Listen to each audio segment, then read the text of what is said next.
It just keeps on coming. Hit after hit after hit. It's Friday. Sweet Jesus, I pray to thee.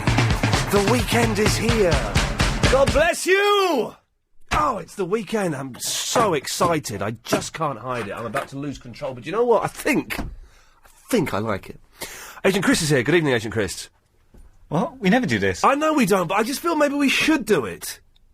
Good evening. Good evening. Lady Alex is here. Good evening. Good evening. There we go. This is going to be the show that you write home to your mother about and say, Mum, I've seen the future. It's not religion. It's not drugs. It's this radio show. Maybe with a bit of religion and drugs in there as well. I don't know. Maybe they make things better. So, 0870 909. I slept last night. That's partly why I'm so excited. I almost had a proper night's sleep, which is something. Oh, by the way, Chris, Tony Mortimer?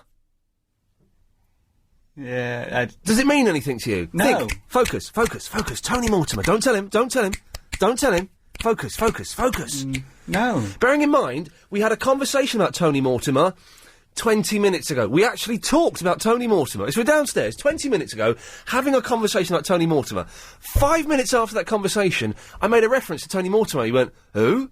I said, Tony Mortimer. Come on, focus, think. And he went, yeah, remember, Ian, some people were born a lot later than you were. They were. Well, Alex. yeah, but that's a dig at me. But you shouldn't be digging at me. You should be digging at you. We had a conversation about him. But I was coming and going in the office. Maybe you had it with someone else. We sat down and had a conversation. You were there. We had a conversation about Tony Mortimer. It was one of the longest conversations we've had in months. It lasted about 4 minutes. Really? Yes! I don't remember. So, I swear to God, I said this downstairs, I'll say it again. You are worse than my mother. And that's when you should take off that hat, take off those headphones from around your neck, walk out of this building, go downstairs 1 floor and start working on heart. At least I showed up today. Did your mum show up? That's a good point, and I'll be having a word with her later on about that. Thank you. Well, Chris, if at any point during the night, and please don't tell him Alex, because I'm loving this, because we actually had a chat about him. If at any point, and don't look it up on the internet, because I'll see you doing it, if at any point you remember who Tony Mortimer is and what the conversation was, just cut straight into whatever I'm doing. All right, but I won't because we didn't have it. And the thing is, come 10 o'clock, right, when I reveal it to you, you're going to be so gutted. So gutted. You will not be... You're gonna forget moving to your new flat. You're gonna go home, climb to the top of the flat you're in now, and jump off the roof. The only conversation I remember having with you was the Keitha Sutherland one. Right, okay. Has that got anything to do with it? No, because that was a different conversation. And what we were saying about Keitha Sutherland was, can I say that I'd bum Jack Bauer? No, we said we'd go gay for Jack Bauer. Yes. That's what we said. The thing is, you'd have to. If he wanted you to, you'd have to do it. Anyway, 0870... For 24 hours. God, blimey. The following takes place on Tuesday, 22nd, between the hours of 10 and 11 a.m. Oh, God, not more, Jack, please! Someone call him on his cell phone. Right, can we start the show now? Line 1, you're on the wireless. The Iain Lee Good Evening Show is brought to you by The Weekend, the best day of the week. Come on, fantastic. He's back on board. We like that. Line 3, you're on the wireless. Anyway. I think it's a fantastic thing. We men can sit there ogling at a woman's boobs while she's feeding the kids. Yeah, no, but and another thing is... That's why he's not here anymore. On a serious... Hang on a second. Do you mind breastfeeding, Midge? Me? But I don't have the breast for it. But if I did... 0870 9090 973. I give out that phone number because I'm going to the last phone call on this switchboard. Line 4, you're on the wireless. Ian, happy birthday for tomorrow. Thank you. I thought I'd give you a rendition of So Come On, I get it on. I don't know what you're waiting for. Your time is coming, don't be sorry. So come on, see the light on your face. Let it shine, just let it shine. Let it shine.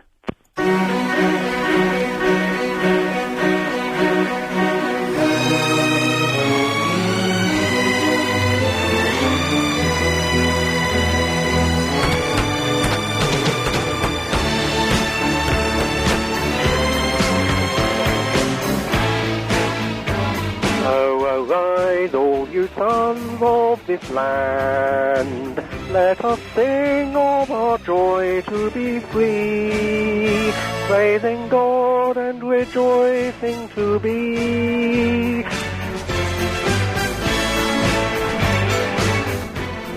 I shall be coming round to give you the bumps.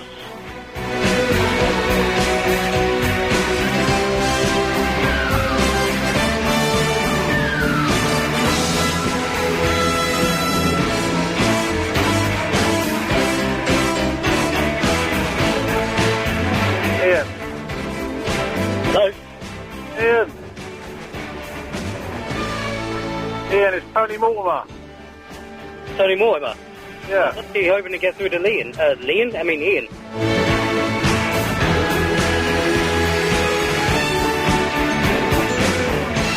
Oh, hello.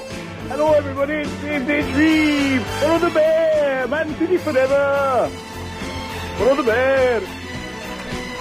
In association with Dragon Meat Sausage.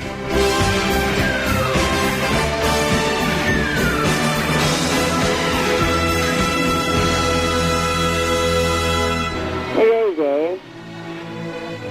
We're on the weekend, we're on the weekend.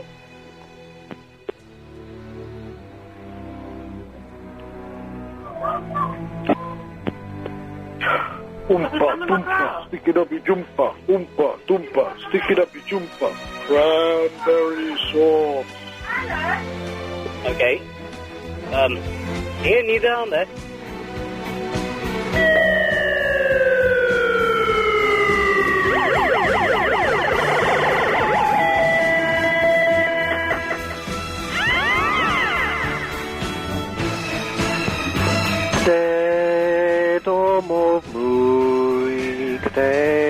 Happy birthday to ya. Happy birthday. Have a fantastic birthday. Fantastico birthday. May all your wives grow fat and your camels never quarrel. Whoops, sorry, stop that, reverse that. I blame Arthur Scargill, the minor celebrity. I love bacon sandwiches, but if my friend Ronnie says I'm only having cheese, I'll say, Ronnie, don't blow it. You Love you. Love you.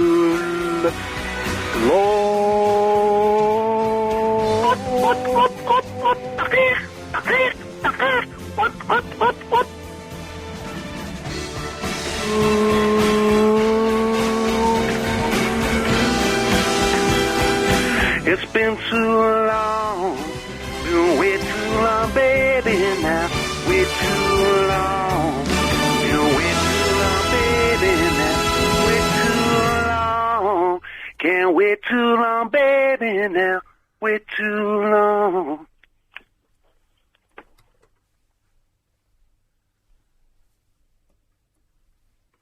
I am the walrus.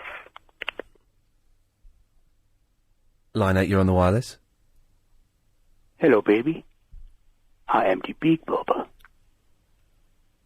I told you, man, it's going to be the best show we've ever done, and that is a guarantee. You're right, Chris. That was you've labelled it brilliant. 3 exclamation marks. You weren't lying. I can only imagine what Sergeant Pepper's is going to be like. All 5 minutes and 53 seconds of it. Whoever sent me the Beatles Philharmonic CD today, may God bless you. 0870 90 90 973. Who's doing the travel? This is Karen Mercer with The Travel. Are you here for the whole session? No, it's me, of course. Oh. You're not that lucky.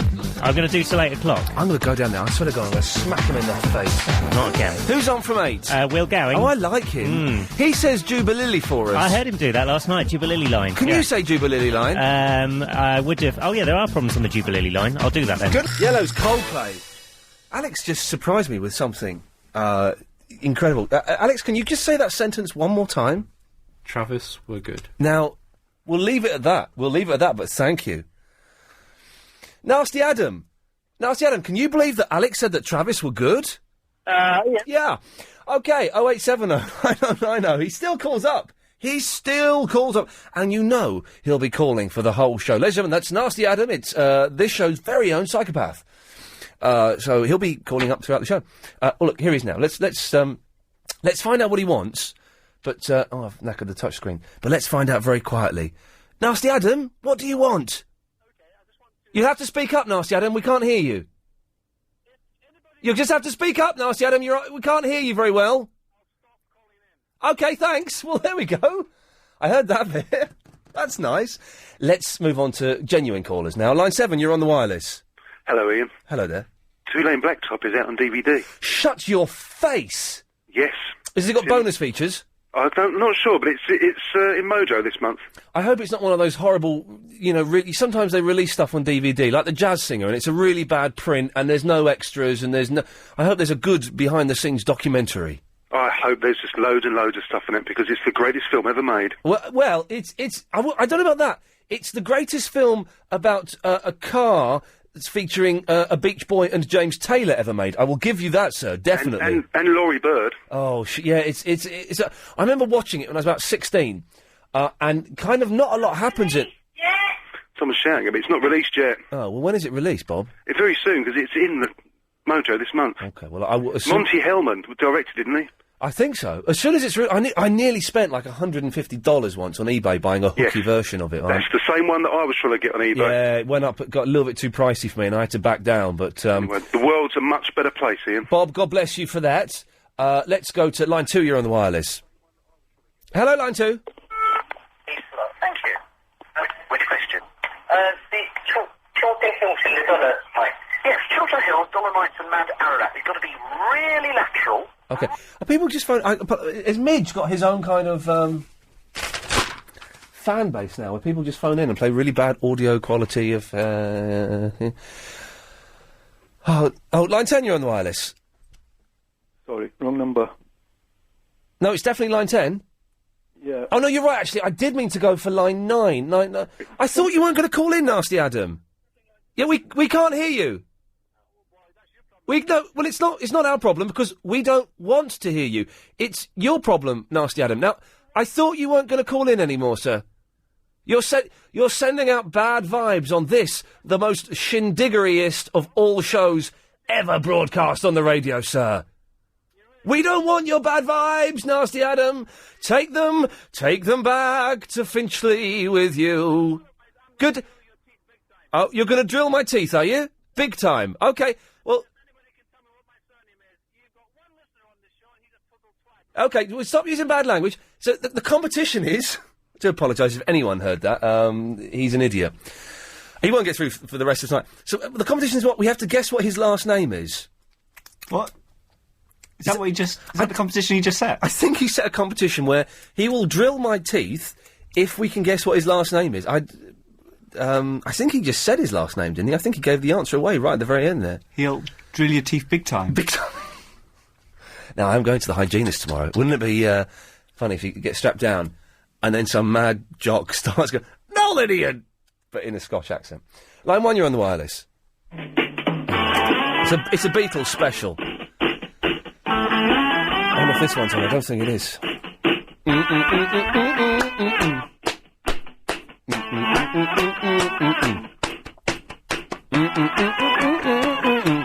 I love them. I've just ordered Let It Be on DVD for £5 on eBay. Hooky. My friend is now Paul McCartney's best friend. Yes. Was at the Paul McCartney secret gig last night in the VIP section. Went round to his house today. Did you enjoy yourself, McCartney? Oh yeah, he sent me a letter. It's a letter from McCartney on his table. Best mates. Did he let you read it? Yeah, he let me touch it. I said, you put that on eBay. You should put that on eBay. You get £100 for that, £200. 500? 500 quid. Oh, I'll tell him you put in a bid for 500 quid. You can't retract it now, Chris. It's legally binding. Oh, no, that was a suggestion. It's a legally binding bid, so, well done. Yeah, best mates with McCartney. Fantastic.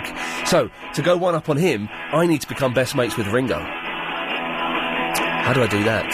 Do you know Ringo? No. If anybody knows Ringo Starr, 0870 9090 973. Thank you for that, Beatles. Always a pleasure. Never one of them chores. Line 1, you're on the wireless. Oh, mate. Did you see that programme Habibi was on? I don't think Habiba... Was Habiba on that programme? Yes, she was. Are you definitely sure? I'm 100% positive. How do you know she was on that? Well, the gentleman actually said Habiba, you know, they were calling her. But, because this is the thing about Muslim undertakers, wasn't it? Yeah. God's Waiting Room, that was the programme. Well, we saw a bit of it, because it was on when this show was on. And I saw... and I think it's her sister. They sound exactly the same. Really? I'm not sure, because we watched a bit of it, and I didn't see all of it, but Chris and Helen behind the glass told me it definitely wasn't her. I'm guaranteeing you, man, that was her. Well, Habiba, if you're listening, and she probably isn't, I think she's discovered the wonders of BBC London now. Yeah, she listens late night now. Late night with Bill Buckley. With Bill Buckley. Yes. Damn you, Bill Buckley, for goodness sakes. Yum, up your bum. He does what? I'm going out tonight. I'll leave you to it. All right, well, good. Enjoy the show. Yeah, cheers, lad. He's going out. Yes, line 6. Hi, Ian. Hello there. How are you? I'm all right, thank you. Oh, before I say what I'm going to say, may I wish you the very best for tomorrow. Thank you. I hope you have a wonderful day. Yes. Regarding Habiba, yes. Months ago, she was speaking, I believe, to Nick Ferrari. At breakfast, LBC. Yeah, and she was mentioning how they were going to... I know all the jingles. They were going to do a film about the funeral parlour and the problems they were, had. Oh, well then perhaps it was her. Yeah, so I didn't know that she was on last night, but yes, I remember her conversation. Was it last night or was it? Whenever. Oh, whenever. Yeah. Hang on, sorry, Edwina. Sorry, I'm going to stop you there. What are you two laughing at? I was just telling Alex that we have Toby Anstis in a box. Oh, you've got Toby Anstis in a box. Have you heard Toby Anstis in a box, Habiba? Are you talking? Edwina, so I've got Habiba on the line. Last night I did. Shall I get him out of the box? Hang on a minute. Okay. Right. Let's get him out. Oh. Careful. He's been putting on weight. Let's Toby, how you feeling? Go on, speak louder. Let me just open the lid of the box so we can hear him. Toby, how you feeling? How are you feeling? Fantastic. Right, hang on. Get him out. Right. Ugh. When are you going to do a similar gig to Marrakesh? I don't know. I don't know. Morning. Yes, okay, well, it's not morning, is it? Toby Anstis here. I know you're here. I'm trying to talk to Edwina. Toby Anstis here. Yes, Toby, I'm talking to Edwina. Toby Anstis here. Toby! How are you? I'm fine, thank you very much. We're loving that. Oh, well done. How are you feeling, Toby? Fantastic. Now, you're doing a show on Sunday, aren't you? Best day of the week. Well, apparently so. Morning. Yeah, it's in the morning, yes. It's at 10 o'clock, isn't it? Fantastic. Excellent stuff. And are you looking forward to it? We're loving that. Okay, good stuff. It's good, isn't it, having him in a box? Very good. As long as he goes back in the box. As long as he goes back in that box. We'll put him back in the box at some point, definitely, okay. Yes. I'm a hot DJ. Yes, I know. Get me out of here! No, put it back in the box! He's in there, right, that's it. He's not coming out Good. again. You show him who's boss. I certainly showed him who's boss. Yeah. Any plans for tomorrow? Anything special? Yeah, I've bought... my nephew's coming around, and I've bought him a bubble-making machine, so we're going to play bubbles all day. Oh, fabulous. All day we're going to play bubbles. How groovy is that? Very groovy. Edwina, I've got to go. Take care. Thank you very much. Bye. Bye-bye. Let's go to line 5 here on the wireless. Oh, well, hello, Dolly. It's Douglas Cameron here. It doesn't sound anything like Douglas Cameron. You're still growing, you're still growing, you're still growing strong. It doesn't sound anything... This is the worst Douglas Cameron impersonator we've ever had. AM on LBC. Anyone can play badly recorded clips from the old days, you young scallywag. This is... I do not believe for 1 second this is the Douglas Cameron that we know and love who works for Gaydar. I'm cutting you off, fake Douglas Cameron. Yeah, I'm not. I do. The real Douglas Cameron who calls in a lot, I can only apologise. Now, see, Adam, if you're listening, you're not ruining the Beatles love vibe this evening, I'm afraid, so put your phone down. I can see you calling in. Line 1, you're on the wireless. Oh, hello, Ian. Steve Allen here. Hello, Steve. How are you, Ian? How's everyone there? Okay? Yeah, everyone's okay, I think. Yeah. Yeah, I've just been to Marx's to get my strawberries for tonight. Lovely. I just wanted to ring up and say something, Ian. Okay. I do love Susan Spence, but Alan Dodgen's a right brat. Okay, well, thank you very much for that, Steve. Let's take one more, shall we, before we... Oh, no, the one I was going to take disappeared. Well, then let's go to... line 8, you're on the wireless. Beatles of the 80s. Guns N' Roses. OK, I don't quite know what that means, so we're going to leave it there. And we'll leave the last word to line 3. There are 46,000 goats in Bhutan. There we go, you see, fantastic. More of your calls after these.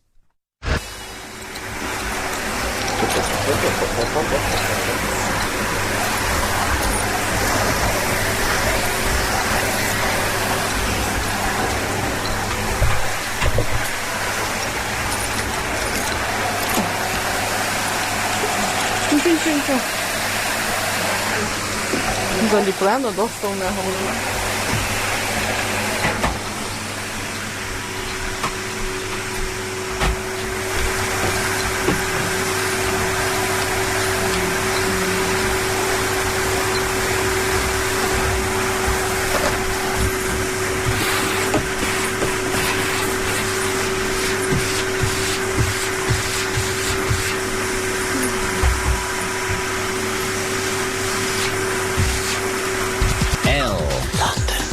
Biggest C conversation.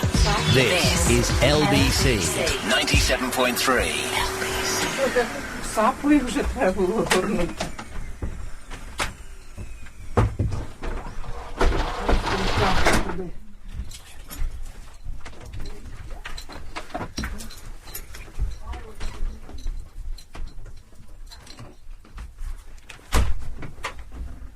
You missed a bit over there.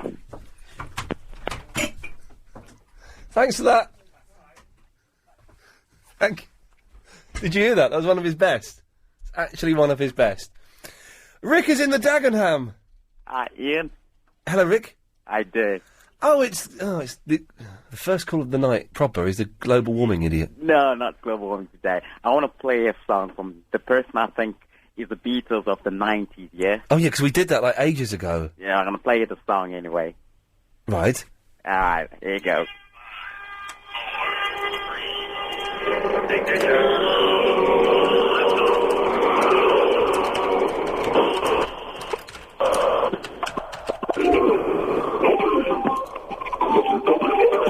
What is this? Mr. Blobby.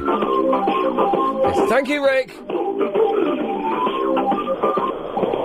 Yes, not a clue. Nasty Adam keeps calling in as well. Isn't that odd? I thought the psychopath promised not to call in anymore, yet there he is on my screen!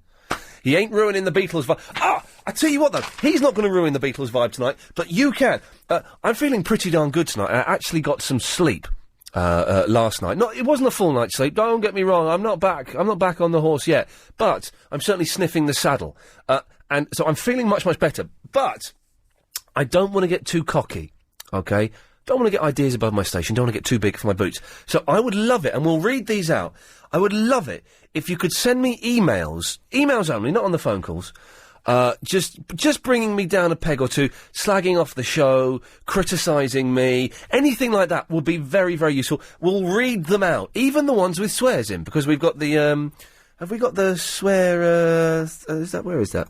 Yes, we have. So, we can do swears. So, Iain, IAIN, at lbc.co.uk. I'm actually asking for your emails tonight. I know recently I've been telling you not to email in. Well, tonight I'm saying email in with your abuse. We'll read them out. I need to just be brought down a peg or two. It's Omar with something strictly confidential. Hello, Ian. Hello, Omar. Yeah. I've got a mutant farm. You've got a what? I've got a mutant company. You've got a mutant company? Yeah, and I breed mutants in a farm. Right. And last night, I found out that one of the mutants in the farm is pregnant. So you've got a pregnant mutant in a farm? And it's the happiest day of my life, because it's the first one. And I'm going to be the dad, man. So you've had sex with a mutant? No, I don't have sex with a mutant. Oh, hang on a minute. I've had a really good idea. I'm going to cut you off. What? There we go. So, 0870 9090 973. It's going to be... you beat me to it. Chris and I have got a new game. Shall I tell them what the game is? Yeah. Okay. Got it. I got that one. The way this show works and where the shows work at LBC is, without getting too technical, there's a touch-sensitive screen. I got that one. There's a touch-sensitive... I got that one. You're just waiting for it. You can't just hover above it. There's a touch... You've got to keep your hand down. Got it. There's a touch-sensitive screen in front of us, okay, with 10 lines on it. 12 lines, 2 of which are X-Directory. Okay.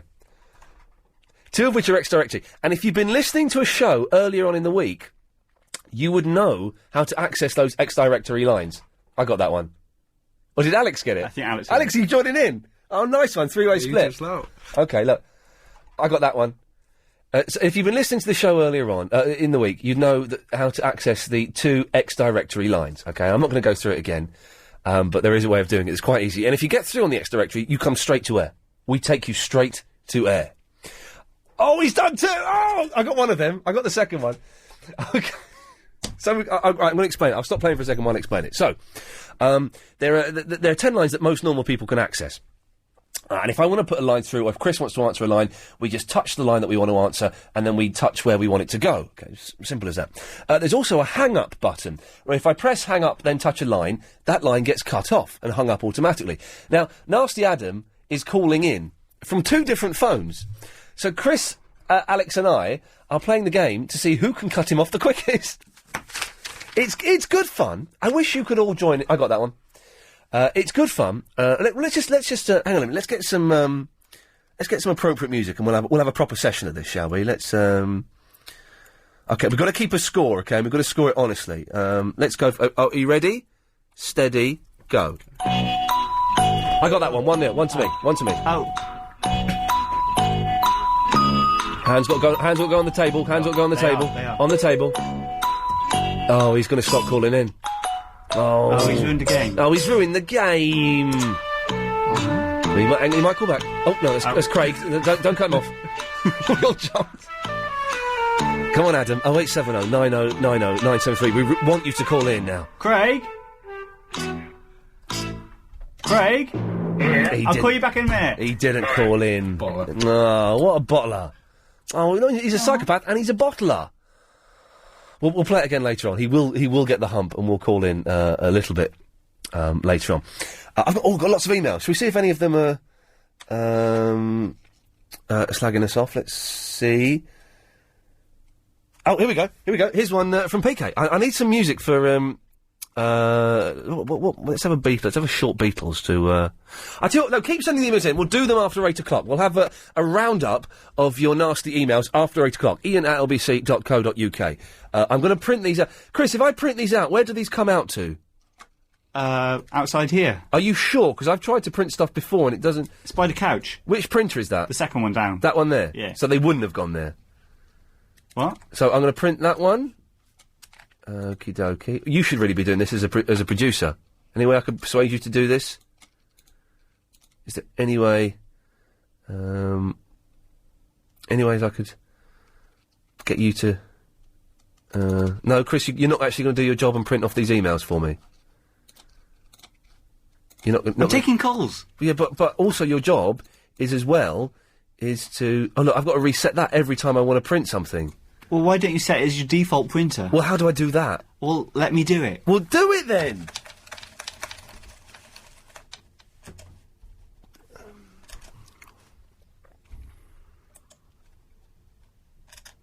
See? Be with you in a second, Gus. Right, can you then print off all the emails that are slagging the show off? Yes. But only those ones. Those are the only ones we want. Have you done it? Well, I haven't done those black ones, have I? Oh, I thought that was a girl. Oh. Okay, no, that's no. Okay, we'll go. No, that's. Yeah. What? Well, go back to that. What was that? Iain, you left a comment in my guest book which I didn't really like, so please don't do it again. What? Well, that's obviously someone pretending to get Anthony on the phone now. All right. Get him on the phone. Gus. Hello, we're going to get Anthony on the phone immediately because someone has been pretending to be me. I'm in Hoddesdon as well. Oh, really? You couldn't go around and sort Anthony out, could you? If only I knew where he was. I know he's near the Pen Close. Okay. That's as much as I know. So someone's left a comment on his page, obviously pretending to be me, which he's taken great offence at. Oh, hang on a second, Gus, I've got to stop you there. Anthony. Hello, Iain. How's it going? Okay. Switch that radio off. We got some serious talking to do. So, is someone pretending to be you? Well, what did someone say? Let me just get from a page and I'll tell you. Oh, I didn't write that one. Okay, this is right. Hang on a second. I'm going to read this out. You don't read this out because I know how to do swears on the radio without getting into too much trouble. Okay, so this is what someone has written on Anthony's website, purporting to be from me. Anthony is a dumb. This site is. I could do better than this. Now, do you really think I'd write that? Is someone pretending to be you here? Who's being you instead then? Is what? Who pretending to be you? Yes, it's someone pretending. My comment was, where is my comment? I can't see it. Hi, Anthony. The sit. I spelt the site wrong. The sit looks great. Keep up the good work. What page? That's on on page, the first, the second page, next 10. That's my comment. I apologise. Yeah, Anthony, I would never write anything like that. I'm sorry, Ian. No, don't you ever. Just be warned that when you do have a public site like this, for example, I've quit MySpace now. Yeah. There are people on there pretending to be me. Even Frank Sybottom was fooled by one of them. I apologise, Ian. No, don't you have nothing to apologise for. But bear in mind, I would never, Anthony, because I like you, you're a good lad. I would never put anything like that on your website. But be warned that there are weird people out there who will do that. Okay, sorry, Ian. Anthony, you have nothing to apologise for. Is it okay? Could you ask Anthony a bit later or something, or not? We can do Ask Anthony a little bit later if there's time. Yeah, can you get Chris to call him back then? If there's time, but I can't promise anything because we're quite busy. Yeah, it's fine. Okay, sorry. All right, Phil. No, Anthony, don't apologise at all. Hang on, I've got to cut Fergus off. Can Andy. you give out my address, my yes. webpage address, please? What is it? It's www.geocities.com. /, yes, and ask_Anthony / and that's it. And that's it. Ask_Anthony / Anthony, listen, thank you very much for that, mate. Gus, I apologise that we had to sort that out. I'm with you now. Oh God. No problem. Yeah. Okay. You're okay. Are you all right? It's gonna. I'm not a computer geek or anything like that, so I didn't fit in that last 5 minutes. Do you know what? I'm not sure I did, but I had to defend my name. But you did come across at first as one, but now you've gone against it, which I like. Well, I pretend to be a geek, but I'm not really as geeky as perhaps I'd like to be. No. Right. Anyway, I just want to say one thing. Yes, Gus. Do you have any pull with Andrew Lloyd Webber? Any pull with him? Yeah. Why? What do you want from him? I want to be Joseph. Oh, you are having a laugh. I can do better than them fellas. Final tomorrow. Well, but the thing is, if you're not in the final, then you don't stand any chance, do I you? didn't even know it was happening. I didn't know the auditions were on or anything. Oh. Come on. Oh, hang on. There's two Adams calling in. I got. Oh. Yes. Joseph, I love pulling back curtains. Gus, give us a little example of what you got. I closed my eyes, drew back the curtain, but she was rather big, so I left it. Right, I'm going to leave that there because that was awful. Now, if we go, let's go to the travel. Joyce. Yeah? I have had emails, phone calls, texts, and we don't even do texts on this show, asking what the hell happened to the 7:30 news. Now, I have no sway in the newsroom, but I believe you do have some contact with those Muppets. What was going on? There was no news. There was just nothing going on. Nothing happened? No, nothing happened in the world. But Paris Hilton is in handcuffs, man. That's news. Oh, right, okay. A woman got kicked out of Big Brother the other night. That's news. I'll let them know then. Thanks. The M25, slow anti-clockwise from Junction. Yes. Okay, well, we've got, we'll do the emails after 8. We said that, didn't we? I thought it was 8 o'clock then. That's why I sent you on an email run. Oh. I don't know what that means. Right, 0870 90 90 973. It's actually going to be one of the best shows we've ever done, because I don't care if it isn't, but I know it is. Let's go to... Oh, you got him. Well done, Chris. You got him. We should start keeping a score of who cuts off Adam the most. Nasty Adam. I got that one. Yes, and you know it. Is he gonna keep calling in? Let's see if he keeps calling in. We're playing the cutting Nasty Adam game off. He's asked for it. Right, he's actually asked for this. Hang on. Okay. Keep scores, and at the end we'll reveal our scores. Oh, God, so keep your hands on the desk. They've got to be on the desk, Chris. That's cheating.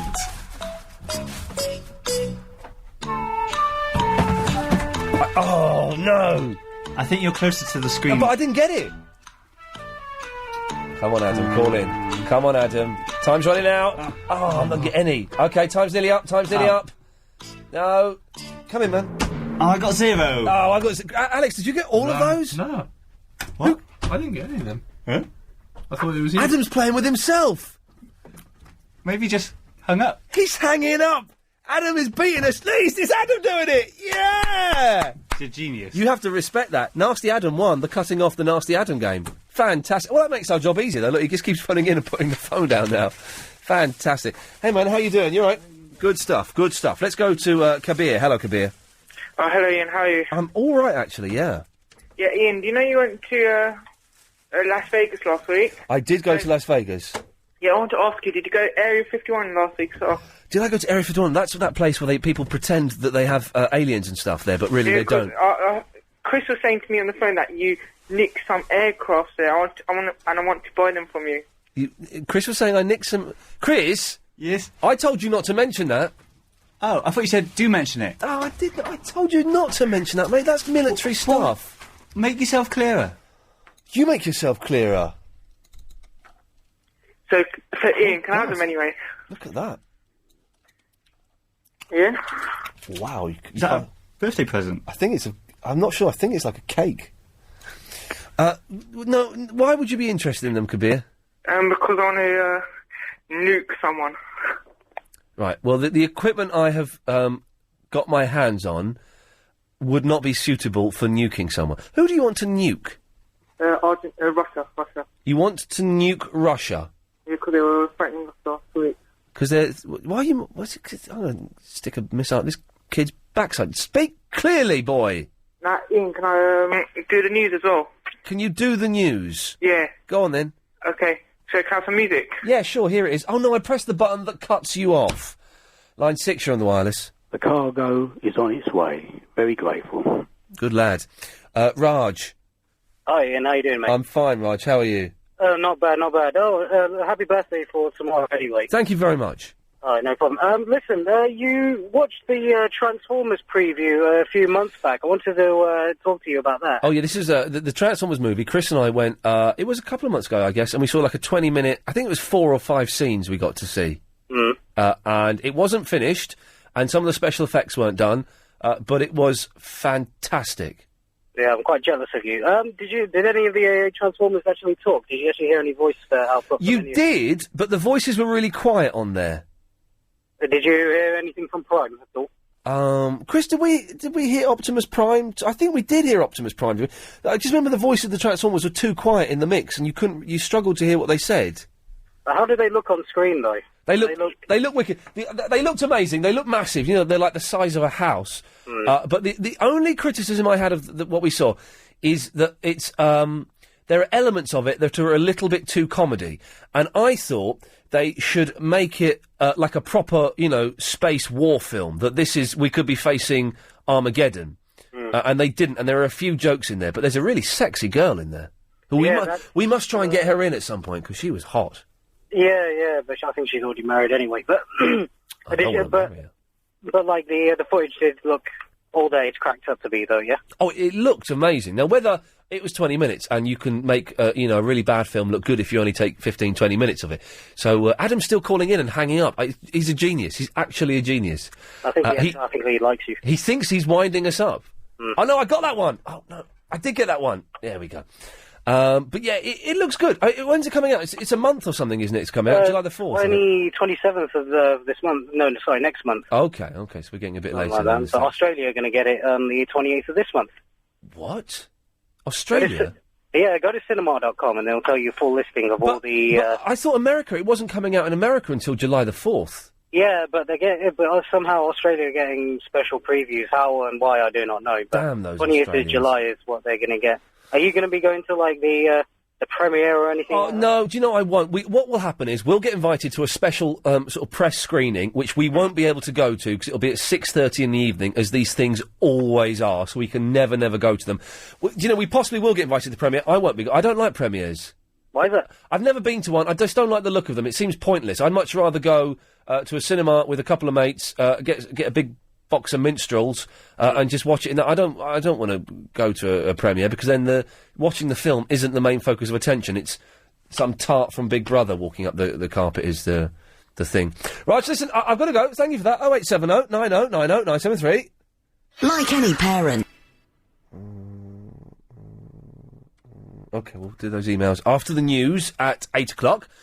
You can send in your rude and abusive emails to me and we will read them out after 8 o'clock. 'Cause I think I need to be brought down a peg or two. Oh, also, we are doing Triple M this Sunday. We're not doing it next Sunday.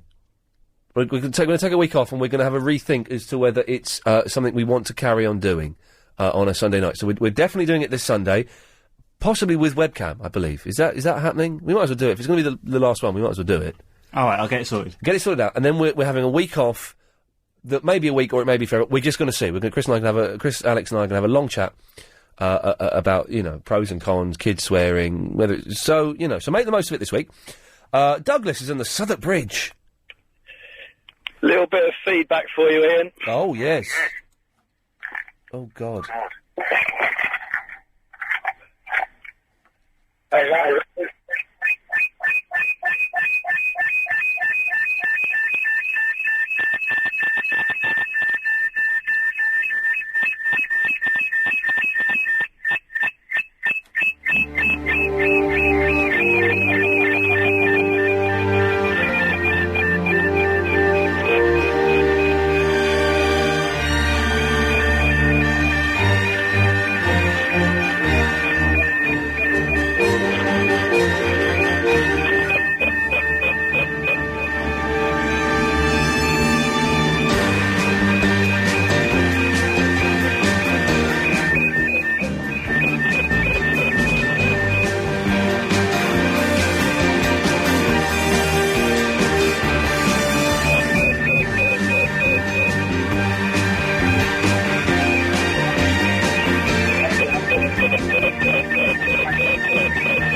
had a recording for him.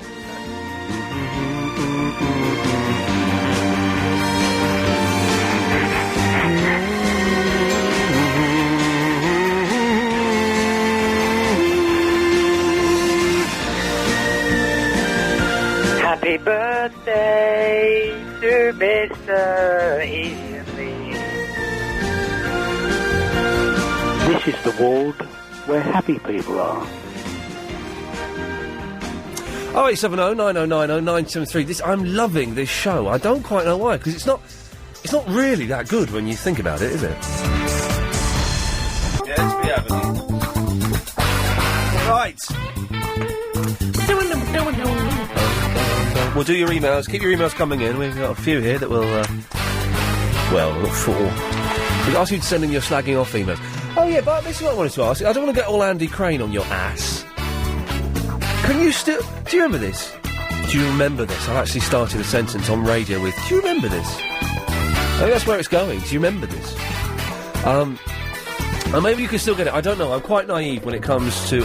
I had the worst cheesecake today I've ever had. I went out, I had some lunch in town. I had a nice salad. And then I had cheesecake and it was flipping horrible. Anyway.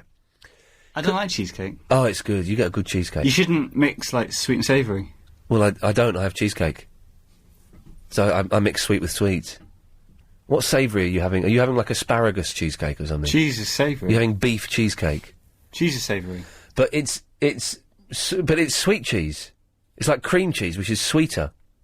Yeah, but in my head it's savoury. Well, it's not like cheddar.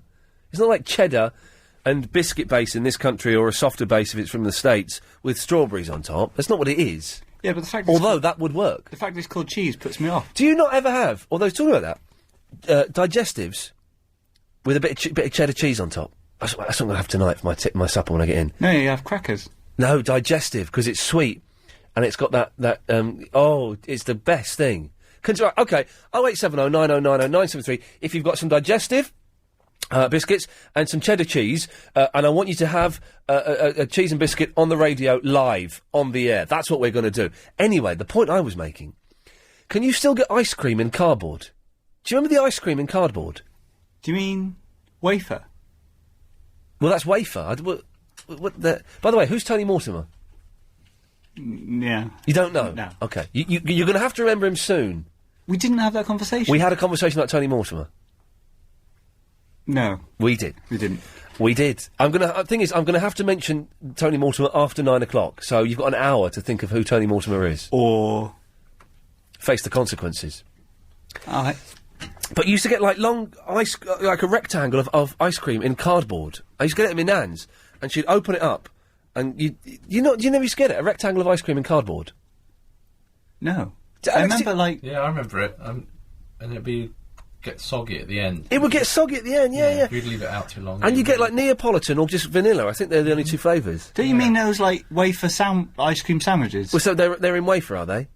Yeah. Well, then, no, I don't mean them. I mean the ice cream in cardboard. In a cardboard box. Like the ice cream, it would be a block of ice cream in a cardboard... Like a brick! Yeah. But it was wrapped in cardboard, and you'd open the cardboard. The cardboard would just, like, totally, like, go, like, soft and Yeah, it'd be all bits stuck to the side of the cardboard. What's the point in that? Scrape it off. But I don't know what's the point in it, but it didn't go soggy, because the ice cream is solid. If you let it defrost, it would go soggy. Yeah, of course it would. Yeah. But you put fish fingers in cardboard. Yeah, but they don't melt. But ice cream isn't like milk. It is a little bit. Get Gino's phone call. I'll speak to Julie. Hello, Julie. Hello. I just want to say I hope Paris Hilton goes back into jail, actually, because she's got a coat made out of 70 chinchillas. 70, wow. 70. But that's warm. And also she carries one around with her. A chinchilla? Well, that's the truth. Well, how do you know that? I read it in a magazine. Ah, Julie! Oh, yeah, but it was a very reputable magazine. Julie! You sound... She carries... Honestly... She carries a chinchilla around with her? Yeah. A live one? Yes. Now, Julie... No, she does, but... No, Julie, you can't say that. You read it in a magazine, well, you know what... She's definitely got a coat made of 70 chinchillas. OK, well, let's assume that's correct, OK? PETA. I've got it on their website. Let's assume that's correct, even though I don't know it's correct. Let's assume it's correct. Yeah, but I want to know what she's done to make her so famous. What has she done to give us celebrity... Let's go back to your point first. Let's assume that's correct. That's not a prisonable offence, though, is it? Well, it should be. Well, but it isn't, though. Well, talking about that, I can't wait for Monday's prison break. Oh, is it the last episode? Yeah. You're bonkers, you know that. You know you're actually bonkers, don't you, Julie? Yeah. Oh, I won't see Wentworth Miller anymore. I've seen the last episode, and because of... Oh, no, don't tell me! Because of your outburst, I'm going to tell you what happens. No, I am going to tell you what happens in the last episode of Prison Break. So what happens is, right, is they I get don't hear to it. Paris. It's actually a bonkers woman. Bye-bye, Julie. So bonkers. Just went out to spout rubbish, and then to know I've seen the last Prison Break. It is brilliant. It is brilliant. Well, it's brilliant, but it's kind of a weird ending. It's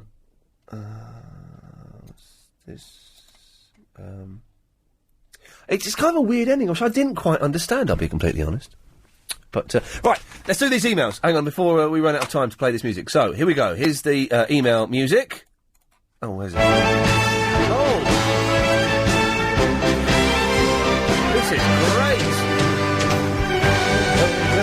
great! We've been asking you to send in rude emails, slagging me off. Look away from the screen, Chris. You can look at the screen now. Someone sent in an email saying who Tony Mortimer was. Shame on them. Send in your rude emails to Iain@lbc.co.uk, slagging me and the show off. I can't do the swear sound effect, because obviously I'm doing this, so I'll have to just go beep. Right. Sorry, who are these? I didn't know the Beatles were actually singing on this. Can you hear them in the distance? Sergeant Pepper's Only Hearts Club Band. Is this Travis? Right. So, the email slagging me off go as follows, from Lindy. Your show is a load of fruitcakes just phoning in and saying anything they feel like. Rant, rant, rant. It may seem clever to you, Sonny Jim, but believe you me, it's the biggest load of puerile rubbish I have ever heard in my life. What do you think you're playing at doing a radio show? Get back to Rise and cavort with talentless rich idiots.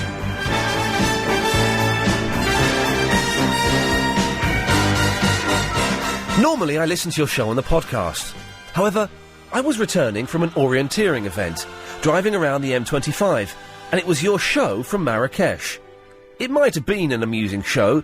This is, I think, aimed at you, Alex. But the sound quality was so awful, we couldn't listen. Perhaps next time you pretend to go somewhere, you could improve on the fake, beep, poor speech quality. From Rob. What?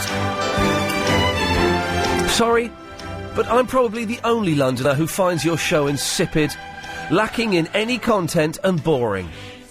I had to switch off because I just can't stand the way you refer to places as the Brixton, the Cockfosters. What is that all about? Otherwise, LBC continues to interest, but not between 7 till 10 p.m. And that's all the rude emails we've had so far. Oh, Christ, apart from that. That's what she's famous for. This is the whole of the Sgt. Pepper album. Are they going to sing? I said they sing. This would be good if they sing. Hang on. Shh, here we go. No, they're not going to sing. I wonder if there's anything I've got in here we could drop over the top of this to see if that will... we can do a little bit of a mash-up, maybe. Let's just try a mash-up. Let's see what happens if we try a little mash-up. Now, this may not work, so I'm about to dive into something straight away. Let's go about 33 minutes into it and see where it... Oh, Christ, I dropped it. See where we are. Jason. And another son, Justin. 33. Okay. And again, they stay... Yes, both local. See them. Have they been off to see the world, or do they just love it here down in the... Oh, this is great, Southern County so much? No, they both live here. Who cares about, the Grand Canyon? That's right, but Brighton is very nice. It's a lovely place to live. And they've both got jobs here. Excuse me a minute, will you? I'm playing around.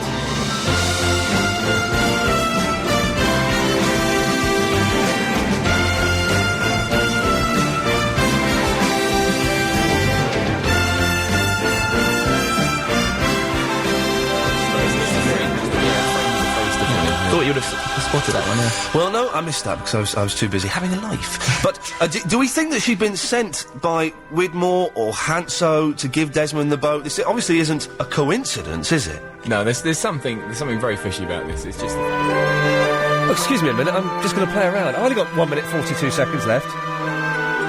Oh...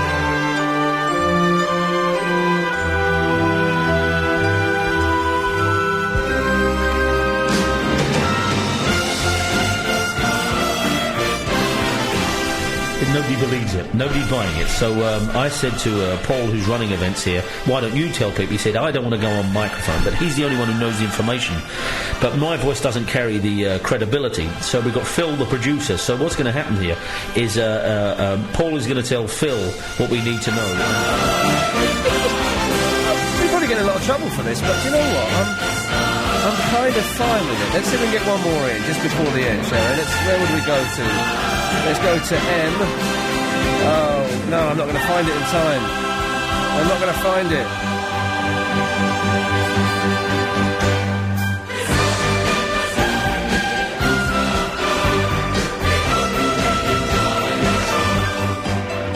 He's doing brilliant work and trying to draw out of him specifically what this guy's problem was. And his problem, really, was he just hated Iain. Just hated him.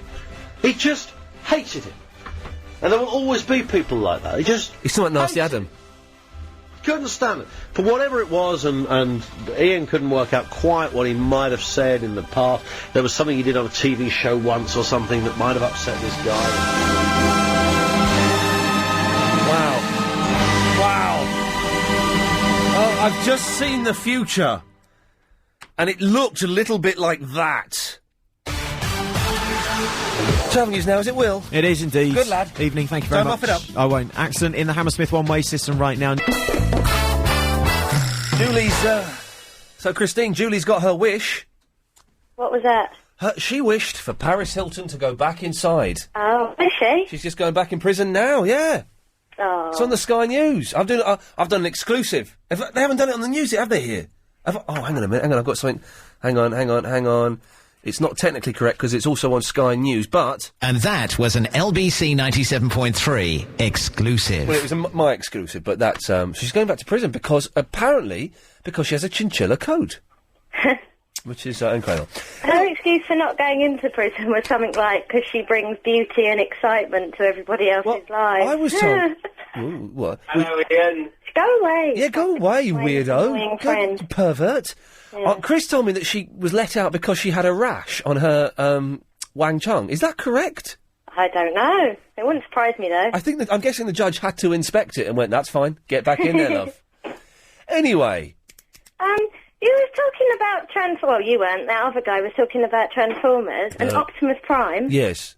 The voice in the film Yes. is the same guy that did the voice in the cartoon. You're joking. No. Fantastic. My boyfriend said it's true, so it must be. Well, is that idiot in the background? No, that was my friend. Oh, I don't like the sound of him. He sounds like trouble. Do you remember ice cream in cardboard boxes? Yes. Can you still get it? I don't think so. I haven't bought that sort of ice cream for a while. I normally get, sardines and cream and things like that. Without saying who he is, do you know who Tony Mortimer is? I think so. Okay. He was like a presenter. No, sorry. No, carry on. You go on. I think he was some sort of presenter. Okay, well, let's just run that through the computer, and we'll find out if that's the right or the wrong answer. Oh, I'm sorry, okay. you got that one wrong. I must be thinking of someone. I was thinking of someone like from The Word or something like that. You're thinking of Terry Christian. Oh. Yeah, there we go. Chris, do you know who Tony Mortimer is yet? No, but Alex doesn't know either. Alex, do you not know who Tony Mortimer is? You weren't supposed to tell him, Chris. Oh, well, he kept that quiet. I've been picking on you for an hour and 20, and then he. Yeah, I didn't have a conversation with you about. That is correct, but that is correct. But you did nod when I asked you if you knew who he was. Yeah, you did. Did I? I saw you. You did nod. Yeah. I've just been polite. How long have you known Chris that he doesn't know? Since about 7:45. Okay, well, but you know what? It's fair enough that Alex doesn't know because it's not his bag. The thing is, we did. And that's fair that Alex doesn't know, and I'm happy to support him in his lack of knowledge and Tony Mortimer. But we had a conversation about him. Like a really in-depth conversation.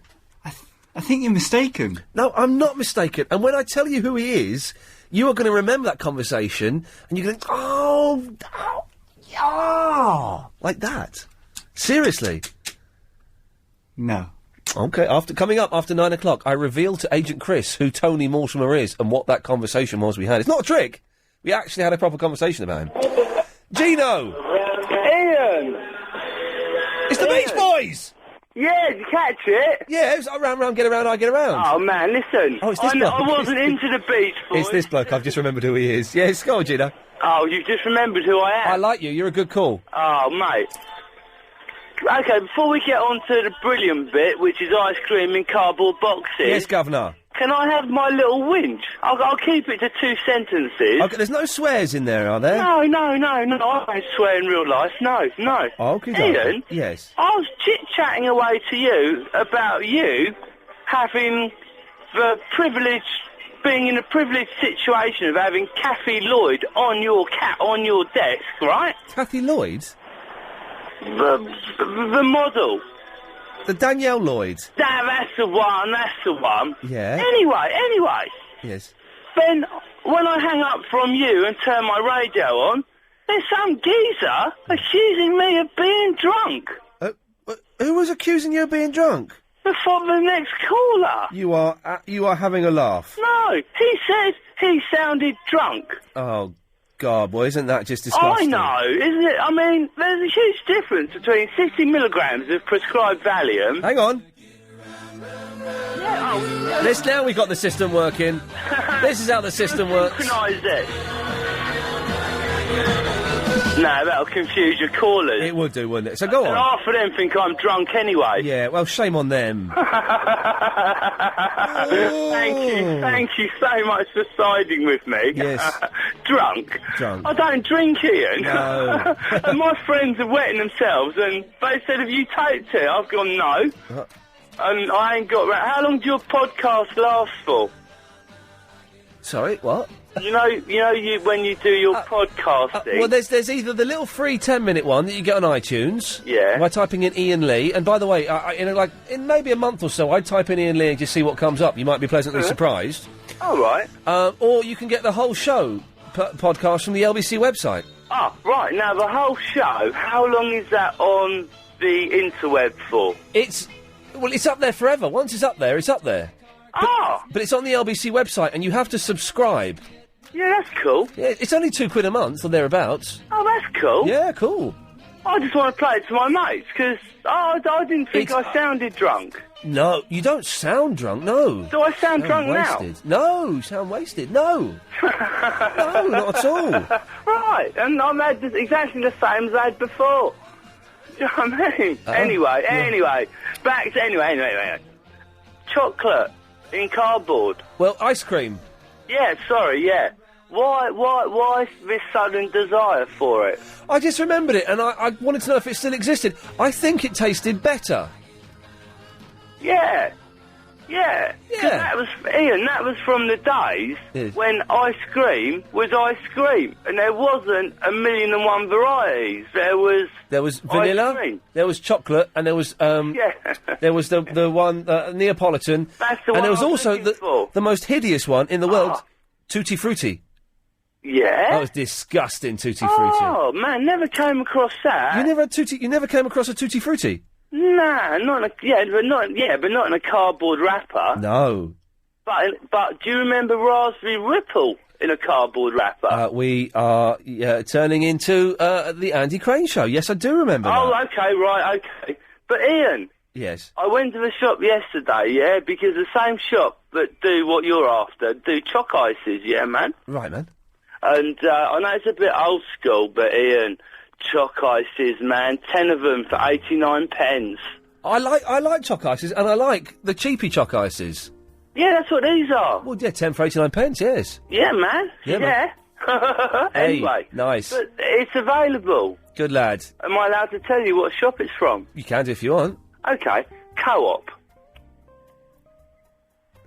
Hello, Ian? Hello? Hello? Hello?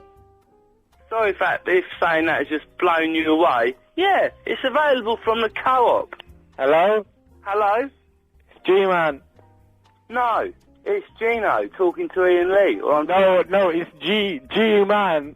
Yeah. Is that G-Man? from LBC.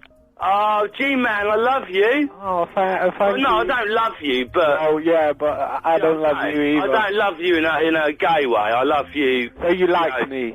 Yeah, man. Yeah, you make the show brilliant. Was it you earlier that wanted to read out the news? Was that you?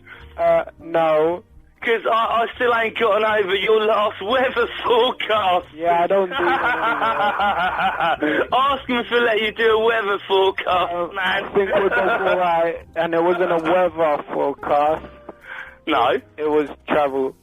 Yeah, travel. Yeah. Go on, ask the boss to let you do a little travel update. Go on. Should we not? Like, safe yet? Should we not? Can you cut him off, Ian? Oh? Please. Why? What have I done? Because you're a bit annoying. Because they'll send me to therapy. What? End up in therapy. What do you mean end up in therapy? Well, I'll end up in therapy. No, what? Because you got cut off by Iain Lee? Yeah. Well, let me do a rhyme. No, very nearly. I very nearly went like Iain Lee, and I'll spit it like an old school MC. Yeah, but brother, listen. I very nearly went to therapy. Down this G-Man G. Yeah. No. G-Man, I very nearly went to therapy when he banned me from texting him. Yeah. It was borderline. Are you in Sorry about that, mate. Yeah, and I'm so happy that he's banned those people from emailing as well. Yeah. Yeah, man. Yeah, all really those class happy. hoo-has with posh computers. Yeah, man. Yeah, we're both so happy. Hey, so what have you got? You got a computer. Can you email the boss? I can't email anyone. My computer's broken. Ah, sweet. My friend Azif, he got angry with me, So basically, he threw my laptop out the window. Oh. Like, I saved up for that for like 3 months, I robbed bare white boys for that. Yeah, but when he threw it out the window, did it land on anyone's head? No, I don't think so. Oh, shame, man, It might have pushed the squirrel, innit? That'd been wicked, wouldn't it, if it landed on someone's head? Who's that? Name yourself. So, G-Man, what you got lined up for this weekend? Basically, shot some O's. Do you know what that means? Sorry, I didn't catch that last. Yeah, don't worry about that bit. So what you got You have planned fun, this innit? And look after the baby. But he's getting a bit big now. Yeah, man. I'm thinking to just leave it. Yeah, man, I would. Make a new one, innit? Yeah, man. Yeah. He's getting a bit of stubble now, innit? Who's that? That's the one. Yeah, just forget about that one. So you want another one?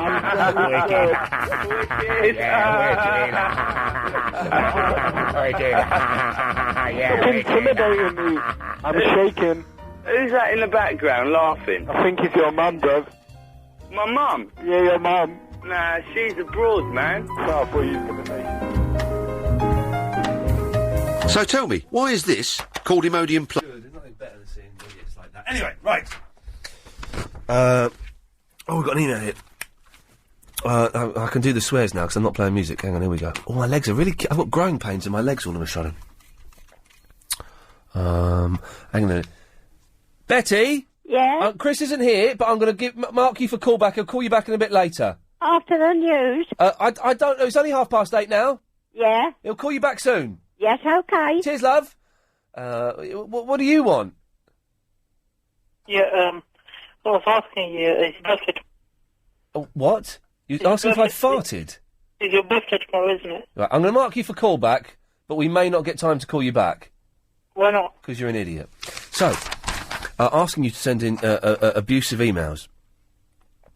Just to bring me down a peg or two, because I'm feeling really good today. So, here's one from Andrew. You are a self-opinionated, overindulged... Oh, I haven't got my fader up there. I know you nearly heard me swear. I'll start again. You are a self-opinionated, overindulged... Hearing your voice on the radio makes me want to grab your... and cut them off with a rusty knife. I hadn't read this one. Then pull your teeth out and make you eat them. I never want to hear your name or voice on the radio ever again. Adam. Oh, he's written it about Adam, Andrew! You've misunderstood! What do you want, Line 9? Can I please speak to Iain Lee? You're speaking to Iain Lee? I'm not. Yeah, you are. Really? No, not anymore.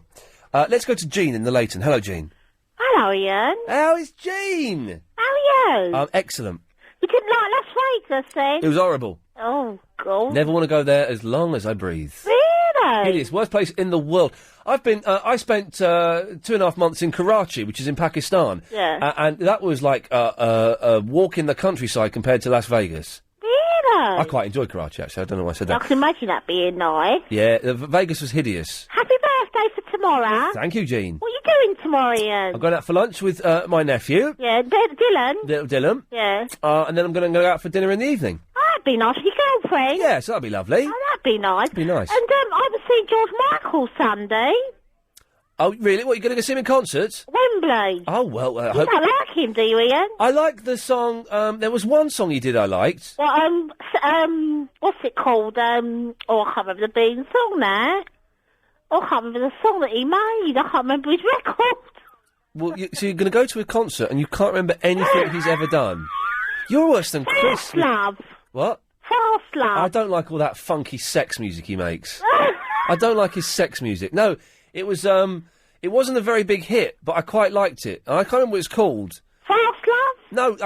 No, I just said I don't like his funky sex music. Oh, you don't like his funky sex music? No, I like, it's, do do do do do do do do do do do. He won't do it because it wasn't a big hit. It flopped. It was from Listen Without Prejudice, I think. Oh, I say. Yeah. If anyone knows the song I was just talking about, can you phone up and play it down there? Tony What are they? Who is he? I will tell you after 9 o'clock. After 9 o'clock. After 9 o'clock. I'm quite excited. Well, I'll tell you after 9 o'clock. Okay then, Ian. Bye, Jean. Bye. Line 9, you're on the wireless. Hello, Ian Lee. Yes. Why did you just hang me up? I didn't hang you up. Yes, you did. I hung up on you. Oh. Yeah. So, you couldn't write that, could you? There was a song on Listen Without Prejudice, I think. And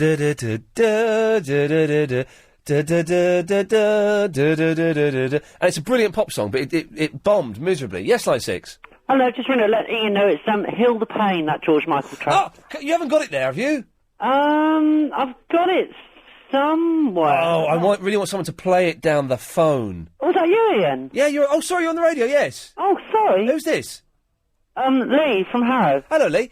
Yeah, you're right, that is the song. Yeah, Heal the Pain. Heal the Pain. He actually did it on his best of the 25th anniversary compilation, because he's released so many, greatest hits. But that's I don't really like him. He did it with Paul McCartney. He did what? He did it with Paul McCartney on backing vocals. Oh, really? A new version, yeah. Oh, okay. I think it's a great song. It is a nice song. Yeah, it's kind of like a little bouncy, chirpy pop song. Yeah, I'd like to go on and see him, but I couldn't get a ticket. But I think they're going to broadcast the concert on Sky, on Channel 4. Are they? Yeah. I didn't know. I'm not really a big fan of his. Wham are all right. Apparently, Andrew Ridgely's going to be there at the weekend as well as a reunion. Oh, that'll be quite good. Yeah. I suppose. Well, listen, thank you for that. That's okay. There we go. Excellent. Cheers. Thank you. There's Betty back. Hello, Betty. Oh, Ian. Yes, Betty.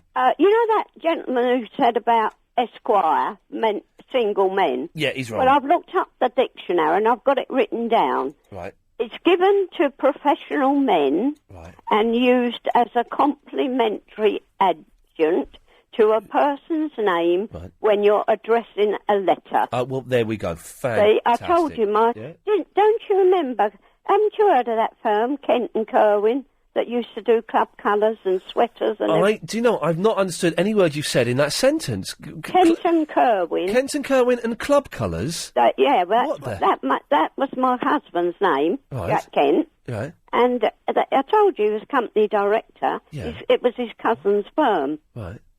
They were in Regent Street, and then they moved to Farnham. Okay. And they've got shops. They've got shop in Piccadilly. Oh, right, yes. And the Japanese bought them out. Oh, they do quite often. Yeah. But, never mind. I like the Japanese, so they're good. But, you said about sending me the address of you-know-who. Yes. Can you put the phone number? Then that is more...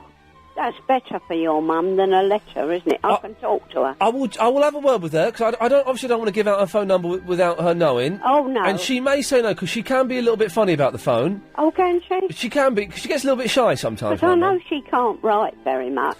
No, I can write to her, because I can write. Yeah. I'll tell you what, Betty, I'm going to speak to her tomorrow. Yeah. And I'll have a little word with her and see what she says. Did you have any more birthday cards? No. No? No. That awful Jean, now she speaks worse than me on the phone. Well, I couldn't possibly comment. But she just said happy birthday tomorrow. See, they all heard me. They've all picked up on it, Betty, all thanks to you. Yeah, well, have a nice day. I will do, it's going to be lovely. You're going to see Dylan. Dylan's coming round, and I bought him a little present, so he doesn't feel left out. Yeah. And then we're going to go out and have lunch. Yeah. And then hopefully he'll come back and I get to play with him for a couple of hours. It'll be nice. Oh, lovely. That'd be fantastic. And it's going to be a nice day. That's good to know. Yeah. Well, Betty, listen, thanks very much. Yeah. I'll be thinking of you. Yeah. Cheers, love. See you later. Yeah, bye-bye. Bye-bye. 0870 90 90 973. This is fantastic, isn't it? Isn't this the saddest piece of music you've ever heard? Line 2, what do you make of this music? This is the story of country folk. Cooey. This is the saddest bit of music I've ever heard. Oh. So what are the choices? Twill, Mars or Twill? I'm going to go for the Mars. It's more substantial. This is my dinner. Twirl's like a snack. Mars is a meal. I know who Tony Mortimer is. Oh, well done. Who is he? He's the bloke out of E17. And why were we talking about him? Because he's on the psychic show. Yeah, exactly. You see, he's from E17. He's on the psychic show. And do you remember the conversation we had about him now? About the documentary, about the psychic told him to get the band back together, about the bit where he smacked Brian Harvey in the face because he was late for a meeting, about how I wanted to see it. You thought about watching it, but neither of us did. Yeah. Remember the conversation? Yeah, when I went down to the office, Becky transported it into my head. Via her mouth. Yes. Yes, via the words of her mouth. Yes. Yeah, psychic. Yeah. Anyway, well, there we go. That's the trail done now. Tony Mortimer from E17. I'm genuinely very excited. Is he actually coming into the building, and will we get to say hello to him and shake his hand? I'll check. Or is it pre-recorded? No, it'll be live. It'll be live. Okay, because I'd like to say thank you, Tony Mortimer. I quite liked E17. It's a good band, and I also want to know if he's got any copies of that documentary on him. Would he have one on him that I could borrow? Yeah, he must carry them around in his bag. I would have thought so. Anyway, he's coming in. Get those phone calls, apart from line 9. So he's coming in, the psychic show at 10 o'clock with Becky and Chris, which would be great. Isn't this the saddest piece of music you've ever heard? Oh, God, I want to cry. Even line 2? Yeah, line 2 if you want. So, John, and it's me. It's not question time, is it? Oh, is this that really common family we had on before, and they were all just hideously common? But he's going to say hello, John, and it's going to be me.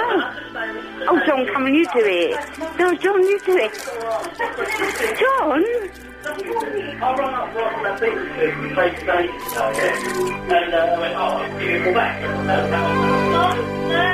John, I can't be you.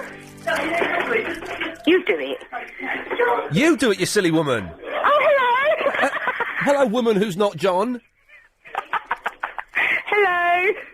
Who are you, then? I'm Linda. Oh, you're that really common family, aren't you? I am, yeah, the really common one. They are horrible. You are horrible, you lot. What do you want? I don't know, what do you want? Didn't we have to cut you off last time because you and all of your kids started swearing? Absolutely not. My children don't swear. Well, what do you want? I don't know. What do you want me for? Hello?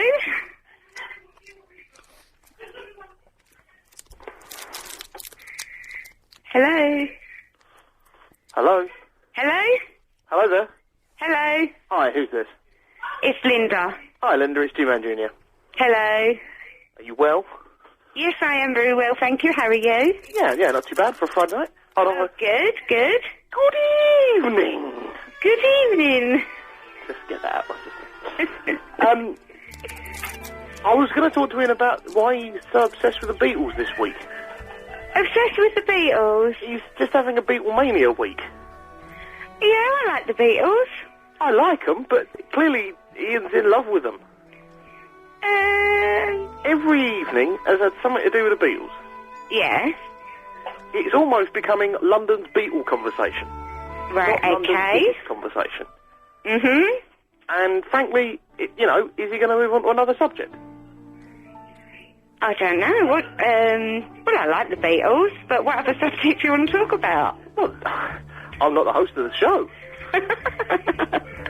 Apart from if Ian dies or moves to Radio 2, I am the host of the show on Tuesdays. Yeah. But that's not going to happen. So what subject should we change it to? Well, Russia apparently are starting up nuclear war.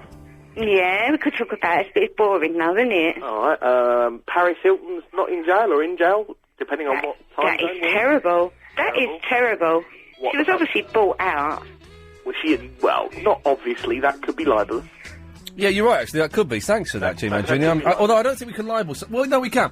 So I don't know what happened there. So I'm sure it's all been done legitimately. Of course. And honestly, and over there they're following the law to the letter. And I say well done to everyone involved in that case. Well done. The legal system is taking its course. Exactly. And so is this London's Beatles conversation? I think I should just say she was actually probably genuine. Whatever reason she was out for was a genuine reason. Absolutely. That is without question. Let me handle this. Thank you, Beatles. Whatever reason... God, I'm in trouble now.